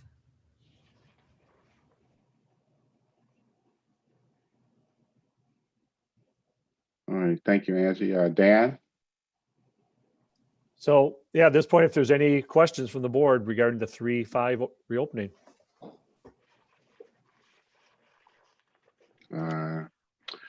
Just looking around, I don't see any hands. All right. Okay, well, thank you, Angie and Reed. Okay, so now let's move on to the 6-12 reopening. And so as much as it's in 2 separate buildings, our principals, Chris and Mitch, have also worked really closely together. There's a lot of alignment that does need to happen, a lot of the same schedules. And so on our presentation, we would ask to let both Chris and Mitch present and hold the questions till the end, because a lot of what they're going to talk about, there's a lot of things that are in common. Of course, the specific schedules might look a little bit different, but I think some of the questions you might have about middle school also would apply to high school. So if you wouldn't mind, they'll go through our slides and then we'll open it up to questions and dialogue. So with that, grab the screen here again. Okay, and I'll kick it off and just share the timeline before we turn it over to our principals. Again, the things that you've seen in the past with the 4K2 and the 3-5 reopening, a lot of the same process. They'll talk about this, but getting the parent survey out went out today, and then you can follow the timeline, all the things that need to happen to the adjustments to having our students in person. So once the date of March 15th was selected by the board, we looked at where we're at, where we need to go, and work to utilize that time the best that we could to be as prepared as possible for when students return. And so with that, let me kick it off with the 6-8, Chris Langer. All right, so I started out just the first couple slides of something the board asked for in the past, and I know that both Mitch and I did this, just kind of made a table with when, who, and what. So I just wrote the dates and who I was able to meet with, and usually it wasn't just me, it was usually me, James, and Nate, meeting with certain groups of people. So we started out working with coordinators, but a lot of times our coordinators group wanted to take the information back to their teams. So from there, we decided to start working with really the small teams, as you'll see on here. And that way everybody had more equity and voice, I feel like, and people had also more of a chance to speak up. So we kind of took the approach of meeting with every grade level team of core teachers and also the encore teachers, the teachers of special education, our student services department, the music department. We met with administrative assistants, we met with world languages, and most of the teams we met with twice. So I just kind of, on the first two slides, kind of went through that timeline. And then on the right-hand side, I just kind of put down a little bit of an agenda. Like we talked about various reopening ideas. We talked about start times. We talked about schedules. There was always question and answer times. And a lot of the question and answers were things, that we have talked about in pre-K through 5 opening, or are things that are on our website in our COVID protocol pieces, or there are things that are out there yet that we still need to find answers to. So through all of this input with staff, I would say that, I guess the number one thing that I would like to say is that I totally enjoyed the process. Like there's a lot of emotion, there's a lot of stress, maybe there's some anger, maybe there's some fear, but overall the GDS staff was amazing. And just to be able to sit and talk through all of this and really work on this and talk about what's best for our students amidst the adults, fear, and amidst COVID-19 was really awesome. I really enjoyed the process. And so while we know we can't find a model or a schedule that, all 85 of us will agree on, I think that we definitely found some commonalities that were able to help us create a draft. So what we did is we created a draft, and then we kind of went through again and we met with coordinators. And then we went back and met with the teams again last Wednesday.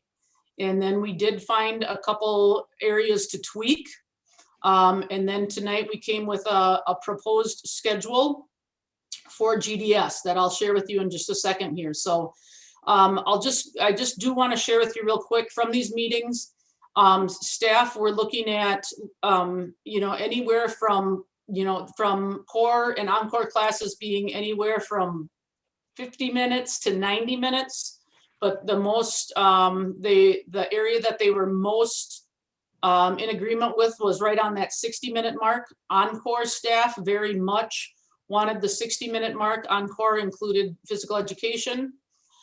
Music staff also would have liked a 60-minute time period, but they also understood that since some of our music classes, 2 of our 3 music classes need to be taught outside of the day, they understood that a study hall of 60 minutes would be too long. So they were very gracious with that.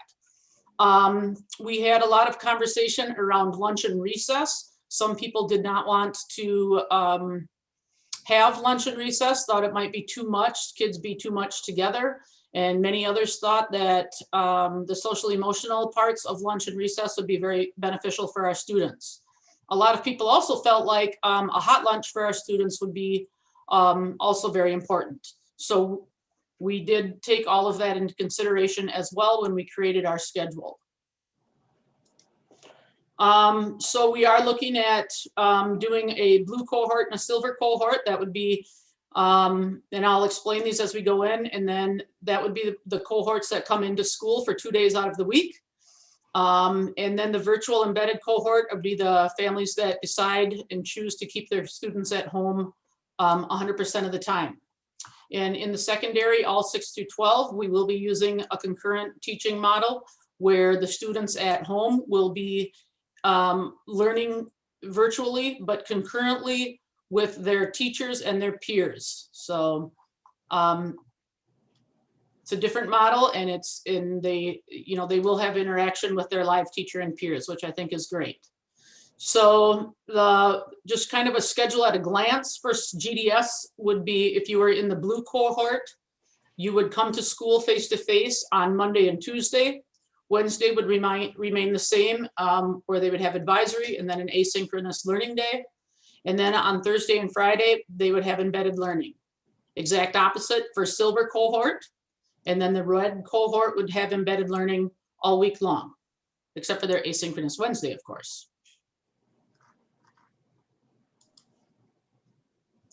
So in-person hybrid, the cohorts would have 2 days of face-to-face learning, 2 days of embedded. The students will travel to their encore classes. The students will have hot lunch and recess. Our goal is about 10 students per classroom.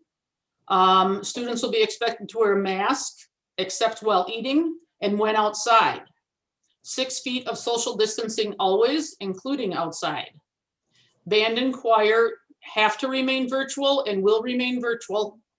And the way that they're going to work in the middle school is that they will have band and choir on the days that they're home. So if they are in just band and they're in the blue cohort, then they'll have band on Thursday and Friday. So we will have to do some rescheduling of our students in music courses. Our virtual embedded, our cohort red, they will have 4 days of concurrent learning from home. They will have asynchronous Wednesdays. Students will have a live teacher through Google Meet. They will be able to interact with their teachers and peers, and they will follow their own schedule. Chris, would you add about orchestra since you talked about music? I didn't mean to interrupt. Oh, sure, I'm sorry. Orchestra is able to meet with their students. So that's why we will have an MGS period still for 6th, 7th, and 8th grade. And orchestra will meet face-to-face with their students in school.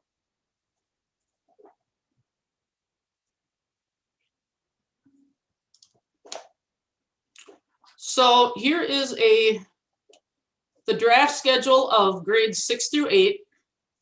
And the reason that I still have this as draft or proposed schedule is we still have a couple areas we're ironing out. We have one 15-minute overlap with MGS and high school band that we're working on. And we have one overlap with a 5th grade physical education area and 6th grade encore area. So those are 2 areas that we're still trying to work out.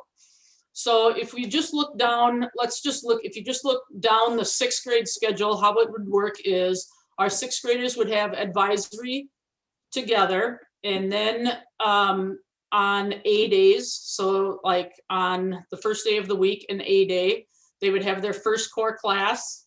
Then they would have MGS. So if they're in orchestra and they're in school, they would go to orchestra. Otherwise, they would be in a guided study with their core teacher. Then they would have lunch and recess for 40 minutes. So they would have about 20 minutes to eat and about 20 minutes outside. And we rotate kids outside and inside depending upon traffic flow. And so some students might go outside first and some students might eat first. After that, they would go to their encore class for another 60 minutes. And then they would have their second core class. And this is how their schedule is right now in virtual 2.0, where they have A days and B days. So during a regular virtual 2.0 class right now, this is their class lineup. This is their schedule. It's just having to change around a little bit, and we've adjusted the times a little bit. After that second core class, students would transition home at about 1:45 to 2:30 or 2:45. And then our teachers would have office hours at the end of the day, and they could require kids to meet with them. They could set up face-to-face meetings. They could set up small group meetings. Our teachers of special education and resource staff could have meetings with students. They could have exit.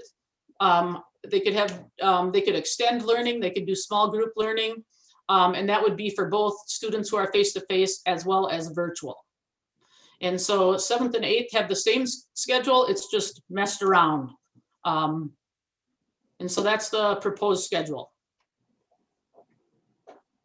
And Chris, could you just tell us why, kind of the rationale that you followed in making the cohort days different from 4K5, in that your days are going to go Monday, Tuesday cohort, Thursday, Friday cohort.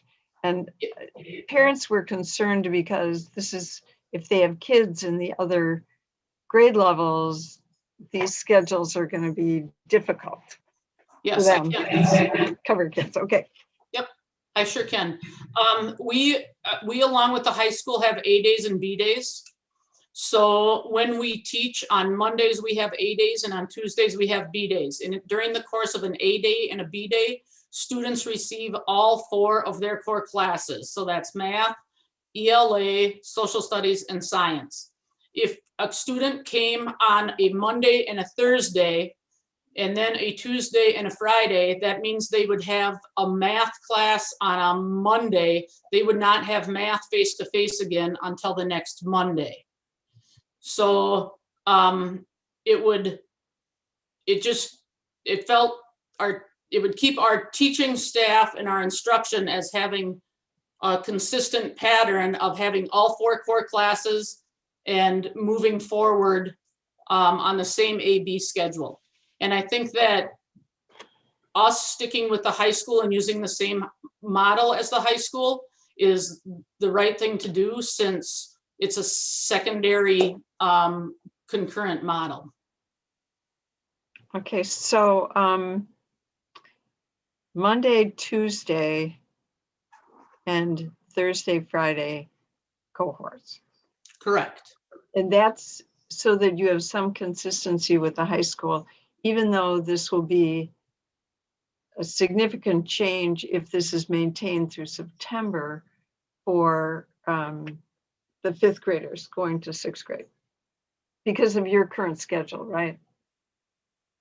Well, this is our current, when we created our schedule back for this school year, we created it knowing we might have to go into this, with that we might come back. So we're keeping our same schedule, the A day, B day, asynchronous A day, B day. If we tried to do the Monday, Thursday, we would have to change our weekly schedule. So we're staying the way we have been.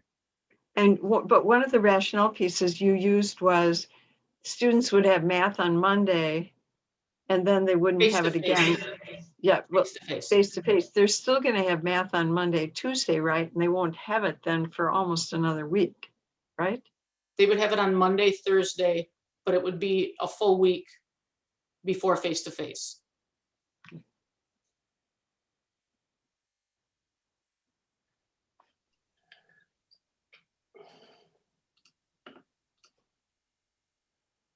Eric.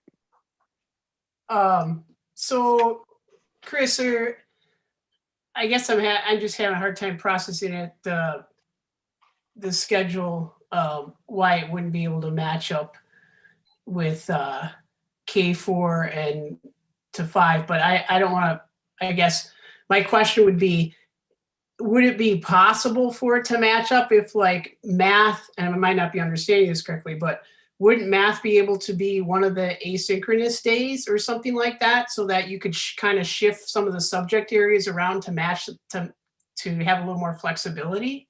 Yeah, what we're trying to do, like we looked at both models. Mitch and I and our staff and we all talked about both models, where students came on Monday, Tuesday, or Monday, Thursday. Like we looked at both models, and what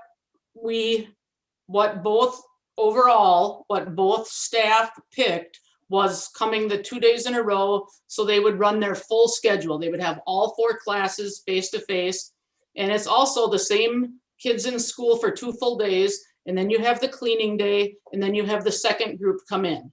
And so it was all, it wasn't like my decision or it wasn't Mitch's decision. It was all of we put both of them out there. We talked about both of technically they're going to have math twice a week and they're going to have English twice a week, and one's going to be face to face and one's going to be embedded. But that's just the decision that we came to after, hearing from staff when we laid both models out there. Hey, wait, but board members, before we ask no more questions, we wanted to give both Chris and Mitch the presentation because they're both correlated together. Let's let them finish, then we can get the questions. Thanks, Andrew. Then Mitch can answer some of these hotspot questions. All Right. So, Continue. Yes, please continue. This morning, GDS, we had a full staff question and answer. We went through the information that we plan to share with the board tonight, this packet that we plan to share with the board tonight, these slides. And these are the next steps that I put out there, and then staff had the opportunity to provide feedback with me today. And so these are the next areas and next steps that we're going to work on. And, you know, the biggest thing is the communication piece and trying to get everybody in front of them. With our district, we have a lot of people that are doing a lot of really hard work. And so after today, I know that I would like to get Sean and Krista in front of our staff to answer some logistical questions when it comes to, you know, PPE and taking temperatures, because we do have some reoccurring questions like, why don't we have N95 masks, or why aren't we taking students' temperatures? And I can give the answer, but yet I think it means more from people who are working, and they have more of a backup than I do, that are working right with the department all the time. So I see like trying to get, you know, just more people in front of our staff and answering the questions. And one of the reoccurring questions is, you know, what is the district's plan after, you know, spring break, and for families who travel or staff that travel, so there are things that we definitely need to continue to work through. I talked to staff about having, you know, still having some patience. We're trying to get the big picture down, and then we'll continue to keep drilling in deeper to the specifics of how, you know, every little single thing will work. But overall, I'm really impressed with the GDS staff. I think they have their fears and their anxieties, but overall they've been amazing. So I'm looking forward to, you know, moving forward on this endeavor with them.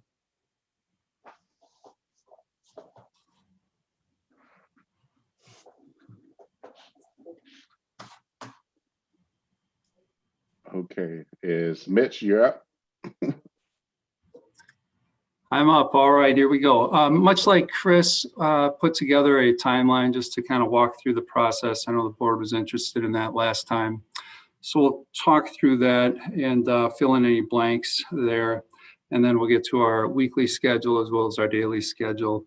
And I would echo some of the comments other principals have shared at the outset here, and just, you know, in terms of the work that's gone on so far, despite some fears definitely and anxiety about coming back, staff are also excited about seeing students, and that's balanced with that fear and anxiety. But the work here has been rewarding, and that people are putting their heads together and trying to come up with the very best plan. And our conversations as well as our questions have been framed in a real solutions oriented fashion, and that's been a positive piece of this process. So looking at our process then, on the 8th, we had a coordinators meeting. Our coordinators are also our reopening committee. Just to refresh our memories, we have 17 coordinators. They represent each of the departments at the high school. And the idea is that then they share communication as well with their colleagues, and they're that conduit between staff members and administration in that way. So we had our reopening committee meeting on the 8th of January. That was our first meeting. And our focus there was on our weekly schedule and what our reopening date would be. So those were the two items on the agenda for that Friday. After the meeting, I sent an email update to all staff based on the coordinator's recommendations. We also started the FAQ doc that's linked here. That was populated by our coordinators and answered by our administrative team and our instructional coach. And I think if you look at that document, it's about 90% answered. On the 12th, then the following Tuesday, we had information sharing session and listening session. Wanted to share the recommendations from the coordinators, and also staff had a lot of questions at that point. And so just a listening and answering those questions during that session. Had a very good turnout of staff members at that session. On the 13th, then that Friday, on the 13th, that Wednesday, the board, we met and determined that March 15th would be the reopening date for the high school. On the 15th, then our coordinators met again on Friday with that reopening committee. And now we're looking at the daily schedule. So we had the weekly schedule, and now we're looking at, okay, how should we structure our day? And we looked at 6 different models, Dane County schools, and they were full day schedules, half day schedules, and structured in a variety of ways. And we looked at those and weighed out some of the positive pieces that we saw and we wanted to include with our schedule, and some of the things that we didn't think would work well for us here. Following that meeting, I sent a video update out to all staff, including the information from that coordinators meeting that morning. Our coordinators were meeting every Friday morning from 7:45 to 8:45 as part of this reopening committee. And so on the 19th, we met, this was a Tuesday, our regular meeting, evening meeting, we met and continued our discussion around the daily schedule, trying to iron out some of the finer points to that schedule, and sent an email update to all staff after that. On that Wednesday, then the 20th, we had another information sharing session from 3 to 4, and opportunity for Q&A after that information sharing session there with all staff. On the 22nd, then that Friday, coordinators meeting again, and with the recommendation that we made for the weekly schedule as well as the daily schedule, we started to move on and start identifying issues around classroom logistics and identifying solutions around those issues, and ways that we will maneuver and navigate this new environment. On the 25th, then on Monday, we had our Pathfinders meeting, and the Pathfinders, that group, we are focused on usually professional development. And so thinking about our dates that we have for staff meetings and professional development in February, we had categorized a series of items that are important to teachers to know and learn about before we do come back on March 15th. And at this Pathfinders meeting, we spent time sequencing all of those items. They were categorized, but we sequenced those items and thought about what fits where. What's the most important to share first for teachers as early as our staff meeting on Monday? What can wait until the 25th?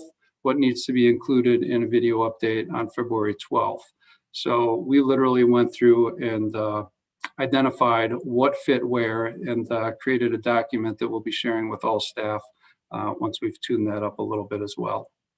On the 29th then, this Friday, we have a coordinators meeting. At that meeting in the morning, we'll finish our discussion on classroom logistics, but we also want to start thinking more about instruction and what does that look like in this concurrent model. And so on Friday, Casey is actually setting up a classroom with an iPad to broadcast, a laptop, and the tripod.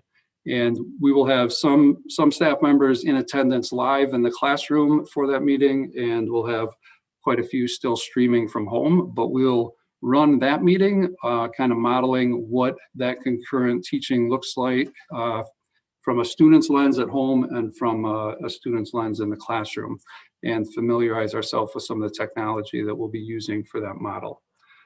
Casey's also creating a video based on that setup on Friday that we'll share with all staff on Monday. That was a large chunk of feedback from Pathfinders when we started to sequence this information. The main message right away was the sooner staff can see what that looks like in terms of the technology setup, the sooner we can see that and experience that in some way, the sooner we can start to think about how we will shape our lessons and what we can do to engage students that are in front of us, as well as students that are at home and embedded in our classrooms. So that's the process that we've gone through here at the high school. I just included on the next two slides the agenda for both of those Q&A sessions. Both of the sessions started with about a 20 to 30 minutes. I think the first one was about 30 minutes of information sharing, the second one about 20 minutes, and then just opportunities for questions and answers during that time. Moving on then to our weekly schedule and where we landed. We have two cohorts. We have our blue cohort and our silver cohort. Those would be divided roughly alphabetically, and roughly 50% of the population of students who choose to come back face-to-face and in person. Our blue cohort would attend Mondays and Tuesdays, and our silver cohort would attend on Thursdays and Fridays. One of the reasons that we wanted the blue cohort here on, or the cohorts to attend 2 days back to back. If you look at the teacher lesson on the bottom where it's pink or red, this way the teacher teaches lesson 1 on that A day. So let's say the student below has math, whatever math they have on that A day. Now the student has their homework, their information, and what needs to happen by the next class period. They have that, and they have until Thursday to complete that. If they need help, they have a couple of afternoons, and they have Wednesday off on office hours to get that help. If they're submitting that work either at the end of class or they're submitting it before the beginning of the next class, the teacher also has time to review that work and see where the students are in terms of their level of understanding and provide feedback. So we didn't want that student to go math on Monday and math again on Tuesday because it's an A day. We wanted the student to have more time to complete that work and the teacher to have more time to give that feedback to students. So that was one of the key factors in our discussion around structuring our week the way it is here. You'll see the green cohort is our 100% embedded student cohort. So they would be logging in and attending virtually each day, each of those 4 days. And we just put a student schedule on the bottom so you can see the students in the blue cohort. So they're in person those first 2 days for their 8 classes. And then on Thursday and Friday, they're attending those 8 classes by logging in and attending virtually. Moving on to our daily schedule then, like I said, we looked at quite a few models for our daily schedule. We looked at several full day models and quite a few that finished prior to lunch. In this model, we have 50-minute class periods. We have 5-minute passing times. We begin the day with students at 9 a.m. Students start to arrive at 8:45, 8:50. We will have a breakfast. We don't have the logistics of that ironed out quite yet, but there will be a breakfast. And then we have our 4+ periods in the afternoon, beginning at 1:30, running a half hour each, and finishing at 3:30. Between release and the first prep period, there's lunch as well as teacher prep time, student travel time, so that students can travel and be available to attend virtually for the plus periods. Now those plus periods, our discussion around the plus periods, we wanted to provide structure, but yet some flexibility during that time. And we looked at a number of schools and how they were structuring it and what their goals were. And in our discussion, what we wanted to do is designate specific times where students knew they can access their specific teacher at that time, or a teacher can request that students attend during that time.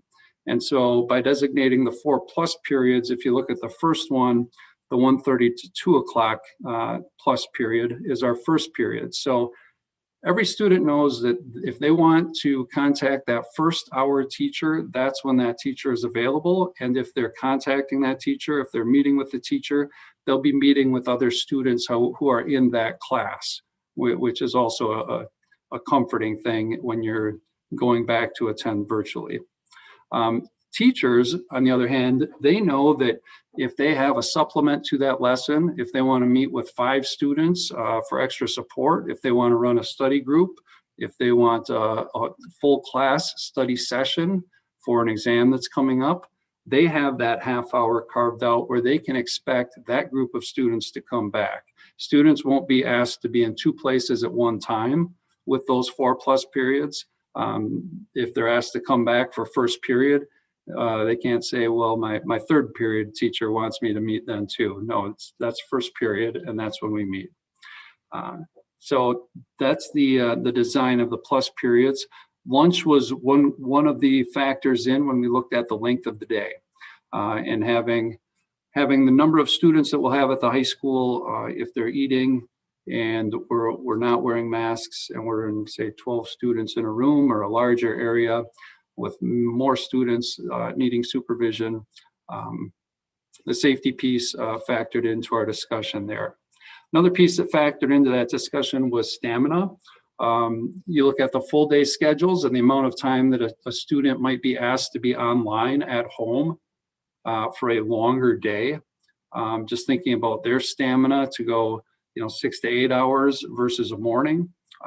That's two different things. And we thought that this was much more approachable from a student standpoint than extending through the afternoon and having longer periods of time.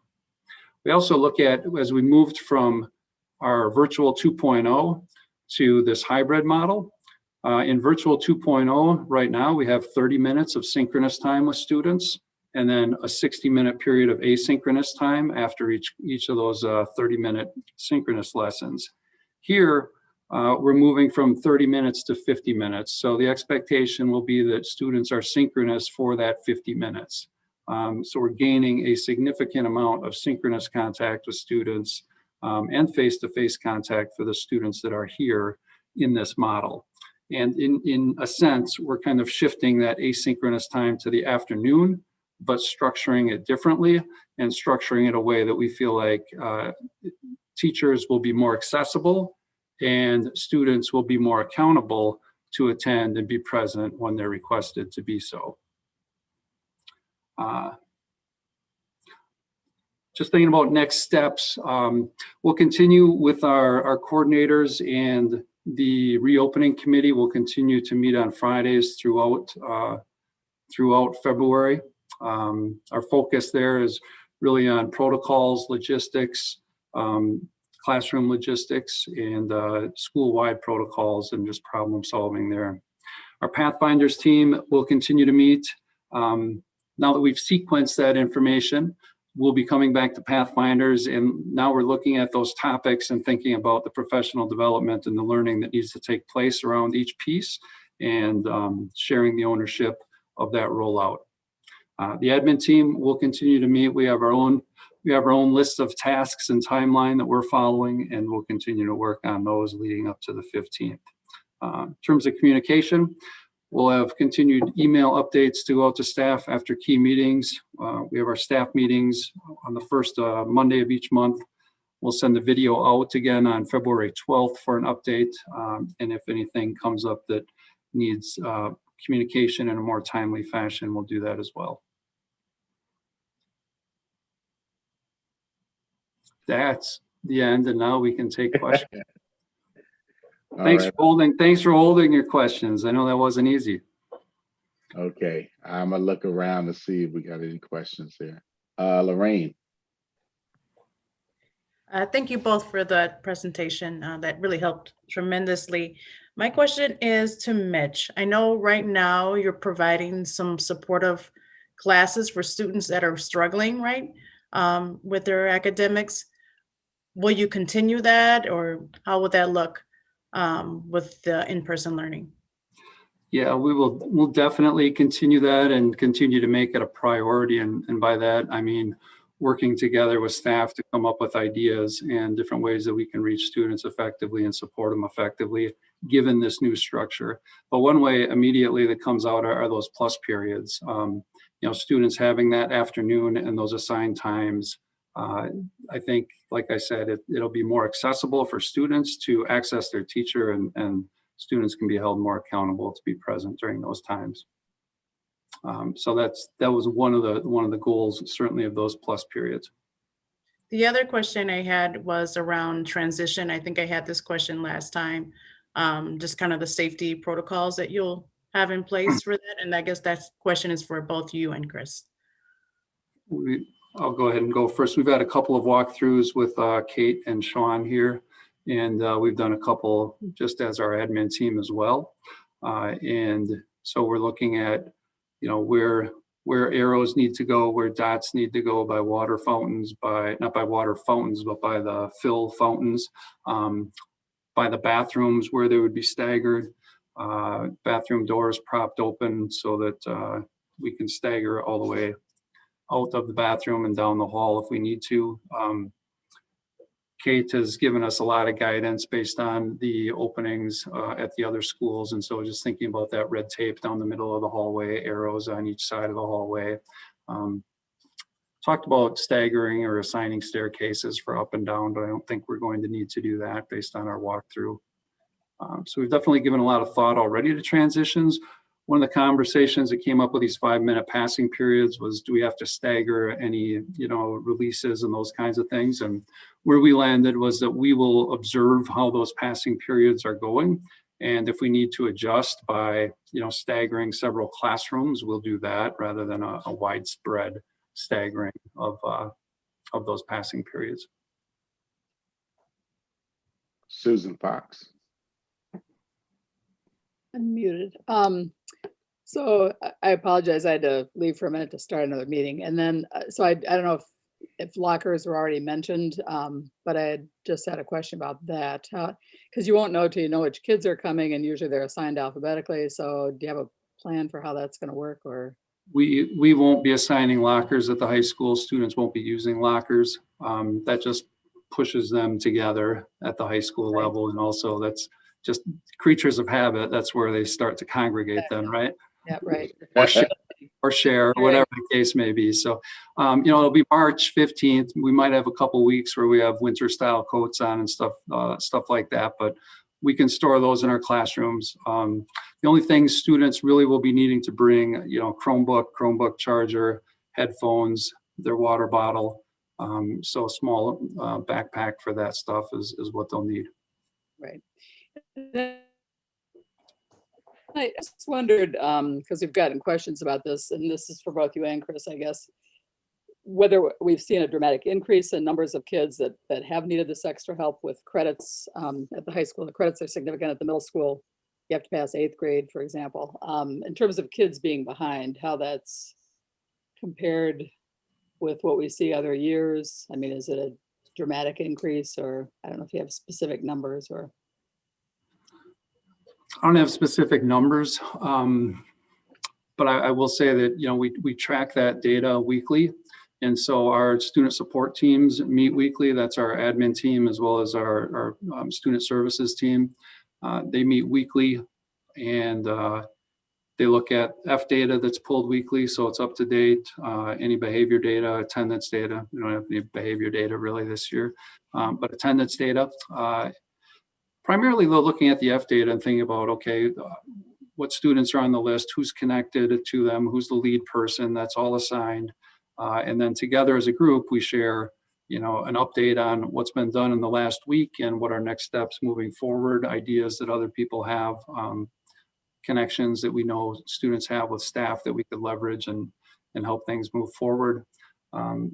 They have been working relentlessly, trying to connect and stay connected with students and families, done home visits, phone calls, video calls, helping students connect with their teachers and kind of go through that process of advocating for themselves and what their needs are, and moving forward with that relationship with teachers. Teachers have been reaching out along with this team. Recently, we started to have small groups of students come back in person on Wednesdays at the invitation of teachers, students who were struggling to connect and complete work and pass classes. And so they were able to come back and work in a nice, quiet environment, face-to-face with some support from teachers. We've also done advisory check-ins. So during advisory, we will have twice a month, their advisory teacher will just do individual check-ins with students and problem solve, encourage them to use office hours, that asynchronous class time, those kinds of things.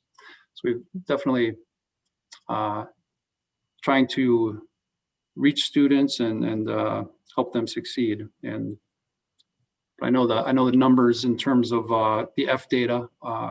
I mean, we won't know ours until grades are due on Friday and the semester is over. Right. Okay. Well, thanks. And you'll continue the Wednesday things this semester as well. I would think the plus periods will help a lot with that. Just because, again, it gives another opportunity to target individual kids. And Chris, sort of similar at the middle school, or yeah? Yeah, I'll play catch up here with a couple questions. First off, with our hallways and our passing time and our lockers, we have our 5th grade all marked up in the hallways, and we're going to see kind of how that starts off before we finalize all of our markups for the rest of the building. And then we do plan to use lockers. We're a little bit different than the high school where we don't allow our students to have their cell phones with them, and we want cell phones in lockers. So we plan to distance the lockers 6 feet apart. And so we hope to have the empty lockers, and then the cohorts will be in the middle of the lockers for our groups that come in. So we do plan to use lockers.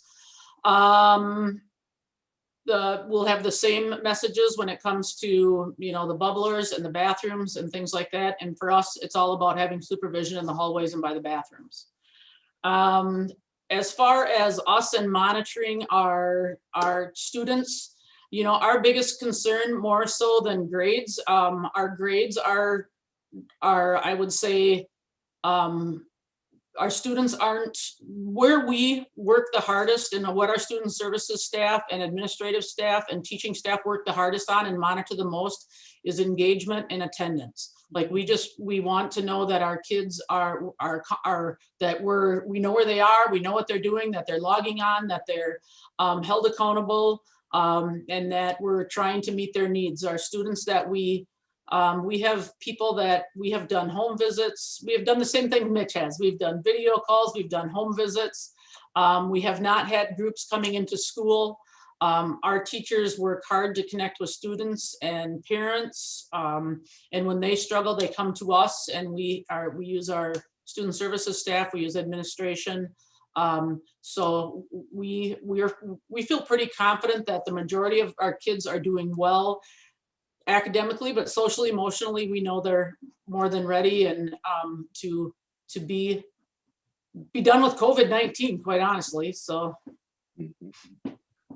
Thanks.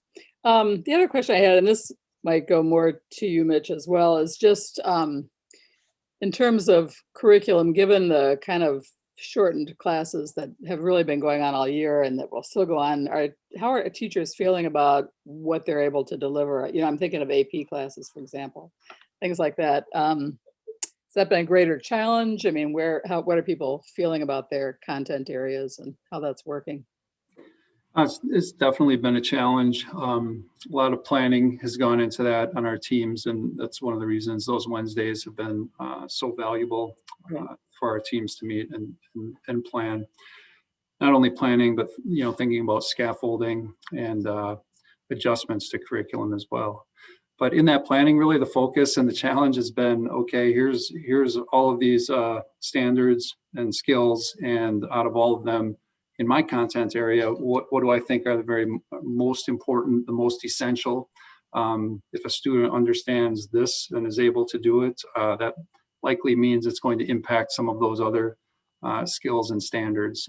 And so teachers thinking deeply about that and thinking about what it is that they want students to know, understand, and do throughout each unit has been really the important piece.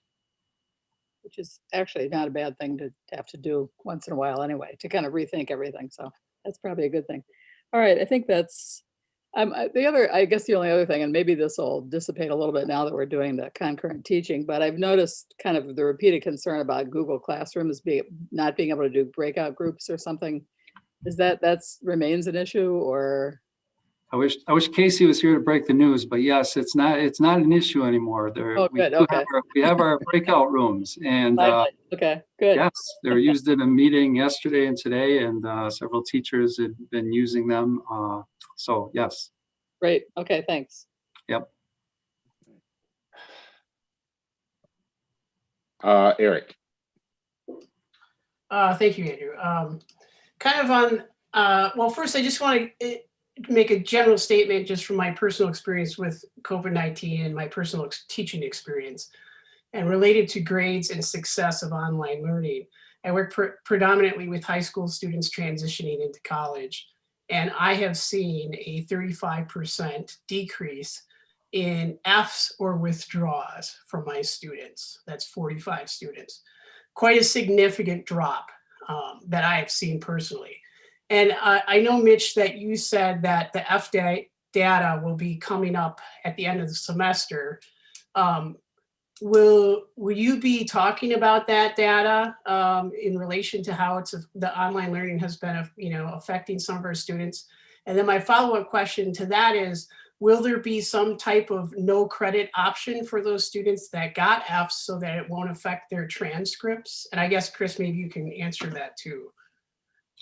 So one of the things that we did at the high school is the last 2 days, 2 days this week, Monday and Tuesday were our bridge days. And so we ran shortened periods in the morning and created space in the afternoon for teachers to meet with students and give them an opportunity to demonstrate proficiency to the level that they should be passing. And we prioritized students who had an F, but they were between 40 and 59% with that F. Because sometimes in that range, it might be a couple of missing assignments, a couple of super zeros that are pulling that grade down. And if we just complete those, we're at least in passing range. Or maybe we are retaking a major assessment that we didn't do well on. Whatever it is, that opportunity to demonstrate proficiency is what we're looking for these 2 afternoons. So right after break, I sent an email to all parents and students who were in that 40 to 59% range with an F, sharing that information that yes, you have an F, but you're in this range, you can still pass.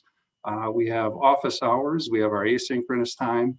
I didn't share that we had the bridge days at that point, but just encouraging them to make that work up and pass the class since they were in striking distance. After finals, then that Wednesday, we shared the information about our bridge days and again sent email on Friday afternoon once we had our most recent grade poll. Friday afternoon, sent an email to all students and parents in that range again, saying, hey, we have this time set aside on Monday and Tuesday, both afternoons. Your teachers are going to be reaching out. They have been reaching out. You need to show up and figure out what it is you need to do to pass, because you should be passing the class if you're that close. So that was the push that we had, toward the end of the semester in terms of capturing a population of students that really has been engaged to a level that they should have one more opportunity to demonstrate that proficiency. In terms of data, we do share out with by department, and we look at by school percentage of students that are failing both core and elective classes. We share this with departments so they can see by class and by teacher how many students are failing classes. We share that as information for the teams to then look at and discuss and share practices and share what's working in their classes. Do you think that you'll see a significant or an impact with online learning that there's going to be an effect on the students in those categories of failing? Yeah, based on kind of how we've been tracking this data, I would anticipate that we would finish this semester with a higher number of Fs than in past first semesters. With this push at the end, we're hoping that gap isn't so wide. Chris, do you see the same type of things that Mitch sees? We're a little bit different at the middle school. We don't issue credits. So we're not as tied to the passing of the class and of the 49% to the 59%. We're very focused on the showing of that they learn the knowledge, like the demonstrating proficiency. So our staff works very hard with students to find multiple ways to show what they know. And then, we continue to work with them. There have been a few cases at the middle school where we have worked on different types of grading situations for students who have possibly come in late, or students who have, individual family situations going on that maybe aren't taking all classes, or just recently moved to our district. So we do work with, like, when student services staff see something going on or there's a need for something going on, then they come to us administrators and we talk through situations, but it's really about showing proficiency and showing engagement that our staff is focused on, more so than in the high school, they need to get the credits, and in the middle school, we just want to keep them moving forward and keep them engaged.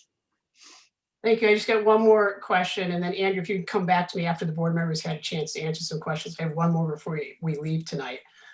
Mitch, you said then, so is there going to be, like, I know that it's good that you're reaching out to those students who are falling in those categories to try to make sure they have the opportunity to raise their grades, but will students be in jeopardy of not getting credits because of Fs related to the pandemic, or is there a plan to address that issue?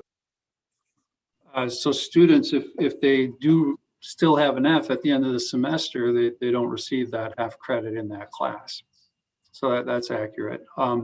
Moving forward, after the grades are in on Friday, if a student is still working with a teacher trying to recoup that first semester credit by turning in work, or as I said, redoing a major assessment, whatever the case may be, they could get credit, but it would not be a grade change. The F would still appear on the transcript at that point.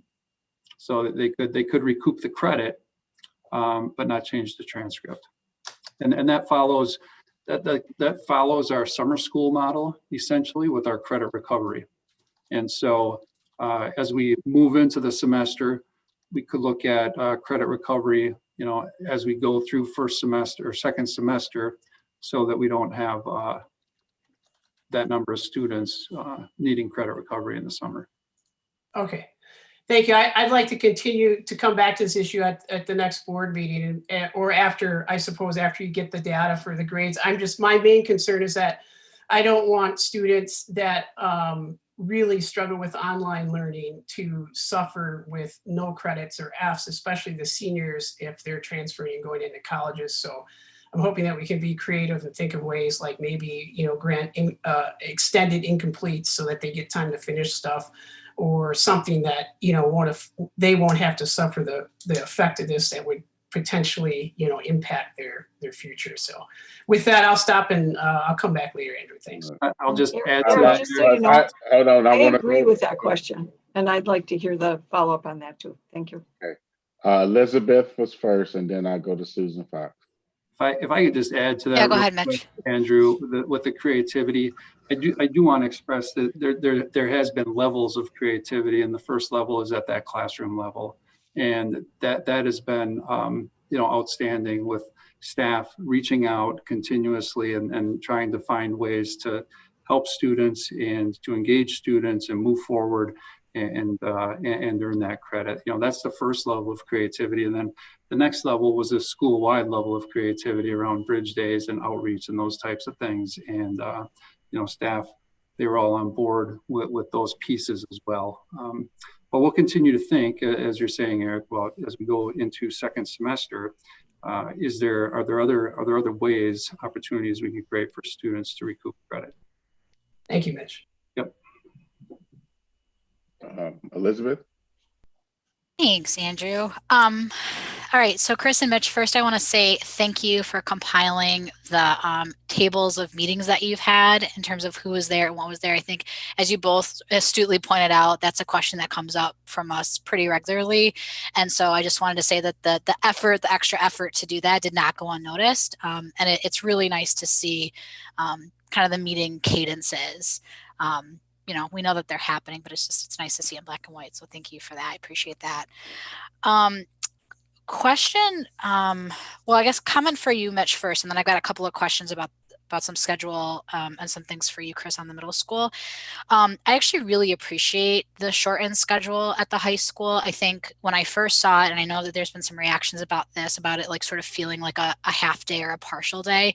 But I think the reality is any of us who spend their lives sitting on Zoom meetings all day, right, as adults, as grown-ups, can recognize how impactful that is just in terms of how we feel about our lives.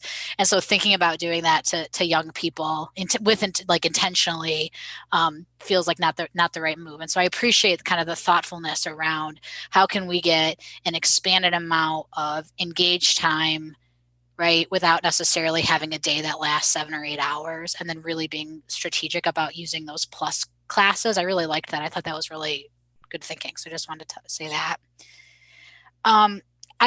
I still want to talk a little bit about the schedule in terms of the 2 days together versus kind of how we're doing it for the elementary school. And I want to preface this by saying I recognize that there are preferences, right? So as a parent, I have a preference on how I would like my children's schedule to look like. As an educator, I might have a preference. But I feel like we're in the business of like legitimate educational need. And so if you guys could just describe to me the educational need for having it that way, what I can gather so far is the students are able to complete a whole schedule, right? Because they can go through A and B and then get all their sort of classes almost like it's a whole day, but broken up into 2, and that there's more opportunity for feedback. But if you could just describe a little bit more the educational need to have it set up that way. Yeah, I kind of hit on a little bit of that in my comments prior, but from the educational standpoint in terms of instructional planning, so you're planning for Monday, your A day. And now to plan for a consecutive A day back to back with the same groups of students, yet you haven't had an opportunity to look at the work maybe that they've completed. Have students had an opportunity to complete that work, without rushing because it was just one night versus having Monday that assignment go out and then meeting again on Thursday. So meeting again Thursday, students have had an opportunity to process, to do whatever homework work they've had. Maybe some of them have submitted it on Wednesday. The teachers had a chance to review it, kind of gauge where that class is with their level of understanding and keep planning for the next lesson. And so I just think in terms of the reflect and adjust process after a lesson, having it back to back is kind of detrimental to having our teachers go through that reflect and adjust process, meet with their teams, and plan for that next lesson. Because Wednesday is our team meeting day. Yeah. And so for teachers to have that opportunity between the 2 A-day lessons, I think is critical.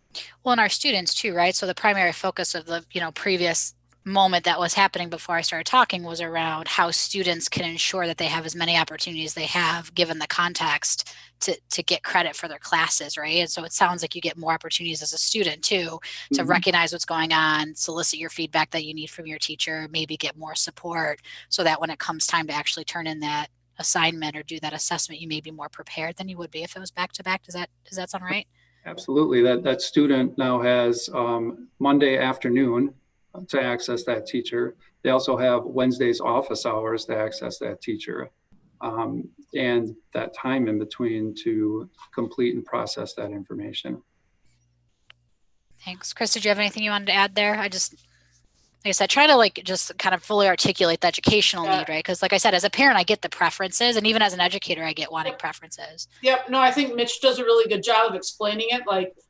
Teachers, their next lesson is guided on how students perform in their lesson. You know what I mean? Like they base their second lesson on how students perform in their first one. Okay. All right, that makes sense. Thank you. All right, and then I just have a couple of questions for you, Chris, around, for the red cohort, there was a comment in there about having sort of live access to a teacher via Google Meet. Is that like office hours structured, or is it a teacher sort of having a meeting open and people are popping in and out? Can you just describe that a little bit more? Sure. We're both using the concurrent model of teaching, right? So that means that when students are in class face-to-face, technology will be set up so the students who are at home and what we call embedded will be able to see, the teacher, except for when the teacher maybe goes out of the camera view, and be able to, add to the class at times and be able to interact with their peers. They can be in breakout rooms with kids that are in face-to-face as well as kids that are also embedded. And they will be learning the same things. They will be in the same class. So it'll be concurrent. So when Mitch talked earlier about like stamina, they are actually in that class. So like that's where maybe a 90-minute class gets difficult, because we are talking about, that concurrent method where we want the kids at home to be live and with our I teachers. don't want, in I don't class want to be the on a whole meeting time. for 90 minutes, Right. so you don't have to, Yep, yep. you don't So have to that's justify it to me. And so they'll have, so kind of one of the things that we're talking about is how, you know, we might have a student be like the monitor, the chat monitor, and the student in the class can be like, oh, Jimmy has a question in chat, you know, and when it's an appropriate time can feed that to the teacher. And so we are. Thanks, So I appreciate that. Yep. I misread it. So I read Oh, like okay. has a live teacher, and I was imagining like a person just hanging out with like an open. Oh. So I just read it differently. So what you were talking about was specific to the embedded, concurrent teaching, yeah, live streaming, Lots of whatever word words, we're yeah. using today to describe that model. Okay. Yeah. And then the other question I had for you was around lunch. So is 40 minutes our standard lunch, and does that feel like enough time given all the precautions that need to be taken around lunch? Yes. Our standard lunch is 30 minutes. Oh, okay. For the most part, it takes a middle school student about 7 minutes to eat. Every once in a while, there's somebody who likes to take their time to eat, which is absolutely fine too. But most middle school kids really like to eat fast and then be outside, or, you know, be outside for 22 minutes and then eat for 8. So that most of them. What we really like to do is have rolling lunches where kids can eat at their own pace and be outside for their own pace. So we've extended it to make it 40 minutes because we know that kids, they're going to have to go through the lunch line differently. And the ladies in the lunch line are going to have to ask the students more questions than usual. You know, before COVID, students could, you know, pick out some of their own things, and that's not the way it is right now. So it will take a little bit longer.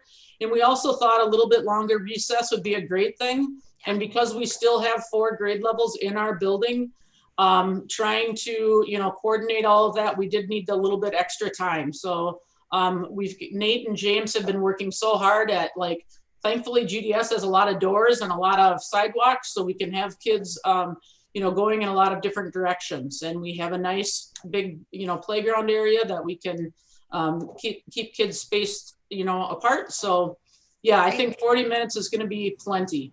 Okay, well, good. I'm glad to hear it.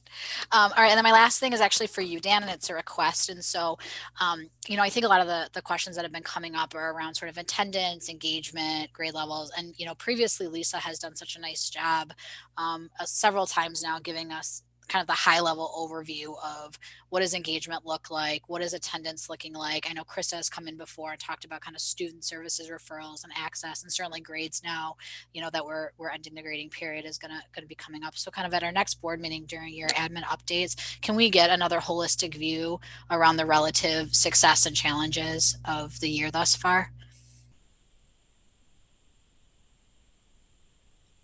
Yes, absolutely. Thank you.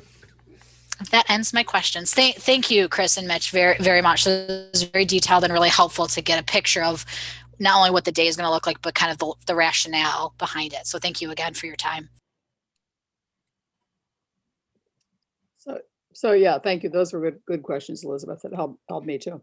I just had a comment more than a question, which was related to the whole credit issue. And that is just a reminder that it's not just about earning the official credit, it's about earning learning the skills that are needed from that class. And I just don't want us to lose sight of that. I mean, I think if kids are coming back doing credit retrieval, what they're really doing is coming back and learning the skills that they didn't pick up. And I just don't want us to slack off on that, because that comes back to bite them later too if they don't have those skills. So that's an important piece. The grades aren't by themselves the important factor, in other words. Yeah, but they go hand in hand though, Susan. You got to have the credits. You got to have. But I agree. But I'm just saying you need to learn the material that you need to learn as part of the deal. Yeah. Susan Manning. I'm still, Mitch, struggling a little bit with how this schedule at the high school looks. So if I have a 9th grade student who's in the blue cohort, they will go to school. Can you just walk me through their week? Sure. What do they do on Monday? What do they do on Tuesday? What do they do on Wednesday? What do they do on Thursday? What do they do If on there's any Friday? way we could pull up slide 6 from the, oh, it's not slide 6 in this slide deck. 33, page 33. Schedule. It'd be great, the weekly schedule. There we go. So if you look at the bottom, the sample student schedule there, this will give you a visual as well. That's perfect. Yes. And so let's look at this student, their in-person schedule on Monday. They're in our blue cohort, so they're going to school on Monday, attending face-to-face. They go to math, social studies, they have a study hall, and they have art. They go home at 12:35. On Tuesday, they come back to school for our B day, and they have English, science, music, and Spanish. Wednesday, they go to advisory. Thursday, now they stay home, and they log on to their math, social studies, study hall, and art class. So they're at home attending on Thursday. They're logged in. They can see the teacher. They can see the slide deck that the teacher is sharing. And if they toggle out and hit the grid, they can also see the other students, their classmates that are also live streaming the class. And the same would hold true on Friday. On Friday, they would stay at home. They would log in and attend English, science, music, and Spanish in that same way. Does that help clarify what that looks like, Susan? Well, kind of. So I think that sample is very helpful. So they're in person in those classes Monday and Tuesday. Then they're advisory virtual, so they have access to their teacher on that day. Correct. I didn't put that in the schedule here, but we have our office hours that we'll be running that day like we have been as well. Okay. And then on Thursday, they're virtual. But what are Correct. they seeing on Thursday? So they'll log in like they have been in their virtual environment.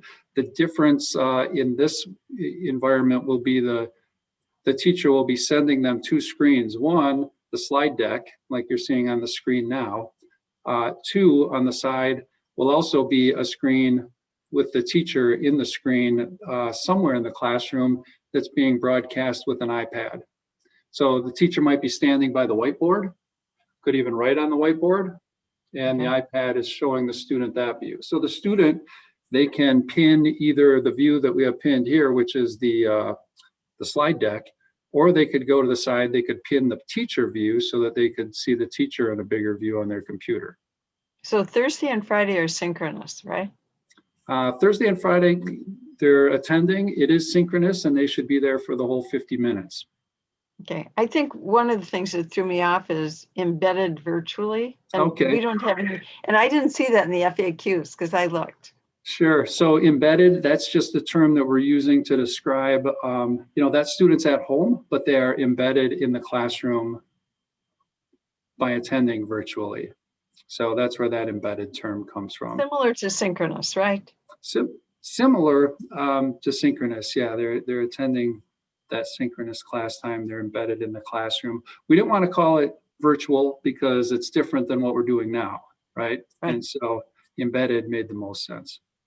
And Okay, really, so it's really live streaming. It's a lot. Yeah, I was going to say it's a live stream. And so it's different than what they're doing now because they really have to be there for all of those hours. Whereas now they can tune in and get a lesson and then leave for a while and come back. And they are expected to be in attendance for all of these classes. So it's a change for the kids at home as well. True. Right.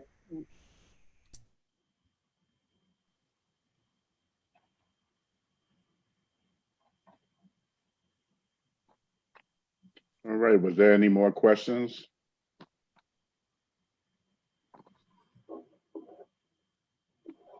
All right, up, Eric. Well, I have one more before we leave. So. Yep, go ahead, Eric. Oh, okay. I just wanted, I guess I just would like to continue. I think it's great that we have these plans to get back to in-person learning for K through 12 now. And I know they're not going to make everybody happy, but I do think it's really important to have the plans and move forward like we are moving forward. And there's going to be hiccups and bumps in the road, but and I would like to even continue the conversation of potentially adapting some of these plans to maybe include hybrid models that would be 4 days a week rather than 2 days a week. And I know that's not something that we could magically just change right away, but as we get moving in these hybrid models, maybe that can be something that we consider as the next step to take as we move forward, especially if we're having some success. You know, I've seen, I know how important it is for some of the students to be back, and I know how important it is for some of the families. And I know it's important to keep the online option too, but I really think we need, moving in that direction is going to also be important to the community. And it's also going to be important because our teachers are now in that 1B group for the vaccine. So that shows the emphasis on the importance of education and our teachers having that protection so that they can get back. So I would just like to, you know, as we move forward, let's just keep thinking about those plans and moving in that direction. That's just what I wanted to say. Susan Manning and then Susan Fox. Dan, do you have any idea? I know this is kind of around the things we were just talking about. Do we have any idea of how many teachers are, just a loose percent, are unable to return? We're still working through making accommodations for teachers who may have personal or family medical needs. But I can tell you that I'd be hesitant to put out a number to, you know, but it's a relatively small number at the middle and high school. So we believe we are going to be able to make the accommodations necessary. Okay, so I guess I'm 20%, or we don't have any idea yet, right? We can get that next time. Yeah, I guess I have to give that some thought about, you know, as you know, it's no different than when we have teachers who are on FMLA with medical leave. I'd have to think about how we could share that without breaking confidentiality, but I way lower than 20%. Oh, okay. Okay. Yeah. Thank you. Susan Fox. Well, and my comment just goes to the question you just asked, Eric, which I think is a good one for us to keep in mind. But I think for us to do anything different, because as long as we have to keep that distance, and we're still hearing from all of the experts that masking and distance is it. And even with the vaccines, that's going to be it for a while. And I think, you know, just looking at the numbers in Wisconsin, I mean, I'm really glad our teachers are in the 1B at least. I was hoping they'd be moved up further because they're after the 700,000 older people first. And so then they're coming in. So they're looking at March 1st. And, you know, I'm just hoping that works because it takes about a month for it to kick in. But there's that, and there's just what happens community-wide. So I think that's important for people to remember, that it isn't us just determining it. It really does depend on what happens. But I appreciate, I mean, yeah, we should keep it in mind to do what we can do. Peter, were you anxiously waiting to get in, or are you just? No, I'm fine. I'm listening. Peter, you haven't talked at all. Thank you. Okay, I just want to make sure. I've been listening to the experts. Yeah. I mean, I think we do. I think we do need to be prepared to be flexible. You know, this thing could go in different directions. I'm hoping that we'll see a significant improvement, but we may need to be more flexible than we'd like to be. I guess my question would be, how in the end do, under these models, hours of instruction compared to a regular year, just as a comparison? Anybody happen to have that information with them? No, it's all right. I know probably nobody sat down and figured it out. Yeah, I'll just, I mean, you can look at what the actual schedules are. We haven't computed them as far as like on an annual hours, like we, you know, normally have to do for the requirements. But, you know, I think part of it is just even the way that instruction, you know, we talk about asynchronous time. Okay, how does that compare to what is normally done? You know, when we have entirely face-to-face, you know, clearly when we have 90-minute blocks at the high school, what that 90 minutes looks like is it's not 90 minutes of lecture, right? And hopefully it's 90 minutes of engagement and learning. And obviously we've had to adjust tremendously here now about what those different methods look like. So I think we could probably count minutes as far as if we talk about synchronous, asynchronous time. But, where's that independent learning that, sometimes occurs as part of that normal 90 minutes where now it's not maybe counted in that time. So it's that you get that. But I understand all the caveats Yeah. that would come with that. Yeah. Do we have to, there is a waiver from the DPI, or do we have to apply for one, or? We do. So I'll be coming to the board. That's something the DPI even recommended, is that, you wait until a little bit later before you go to the board to request the waivers. We just have to have them done by the end of the school year. We won't wait till the last month. But Okay. just to make sure that you're not having to go back twice and so on. So I was looking at tentatively doing it at the next meeting in February. If we don't do February, March for sure. And that would definitely be one of the ones we'll request a waiver for, is the hours of instruction. Sure. What else are we going to ask for waivers? At this point, I think that will be the only one, but we'll review again to make sure we are able to comply with all the other requirements. Lorraine? Yeah, I have a quick question for Dan. I know some parents have been asking about the snow days. Why are schools still closed on snow days if we have virtual learning? If you can Yep. just. Absolutely. That's a great question. And it was something that we spent a lot of time actually talking about to make, that decision. I think that the short answer, the most important piece is that we have some students instruction. We have even teachers who are still teaching virtually. Many are teaching out of the buildings. And so when we call a snow day at 5 a.m. or 6 a.m., not every student, not every teacher is prepared to have the materials, have their Chromebooks necessarily with them. Likewise, we have issues that, even for some of the teachers who might be teaching virtually out of their classrooms because they have better internet connections than they might have it at home. And so the bottom line is that not every student and teacher is prepared. We've talked about if we're ever able to anticipate and make a call the day before, based upon what, whether that might be coming, that where people could prepare, then that would make sense that we could hold virtual at that time. But that's the biggest reason. All right. Were there any more questions or concerns? All right, thank you, everyone. Just before I make to adjourn, I need Dan, Jared, Katie, and Nicole to stay after, please. Thank you so much. So can I have a motion for adjournment? Move we adjourn. Second. All right. All in favor, starting with Susan Manning, Aye. Susan Fox, Aye. Lorraine, Aye. Eric, Aye. Elizabeth, Hi. Peter. Aye.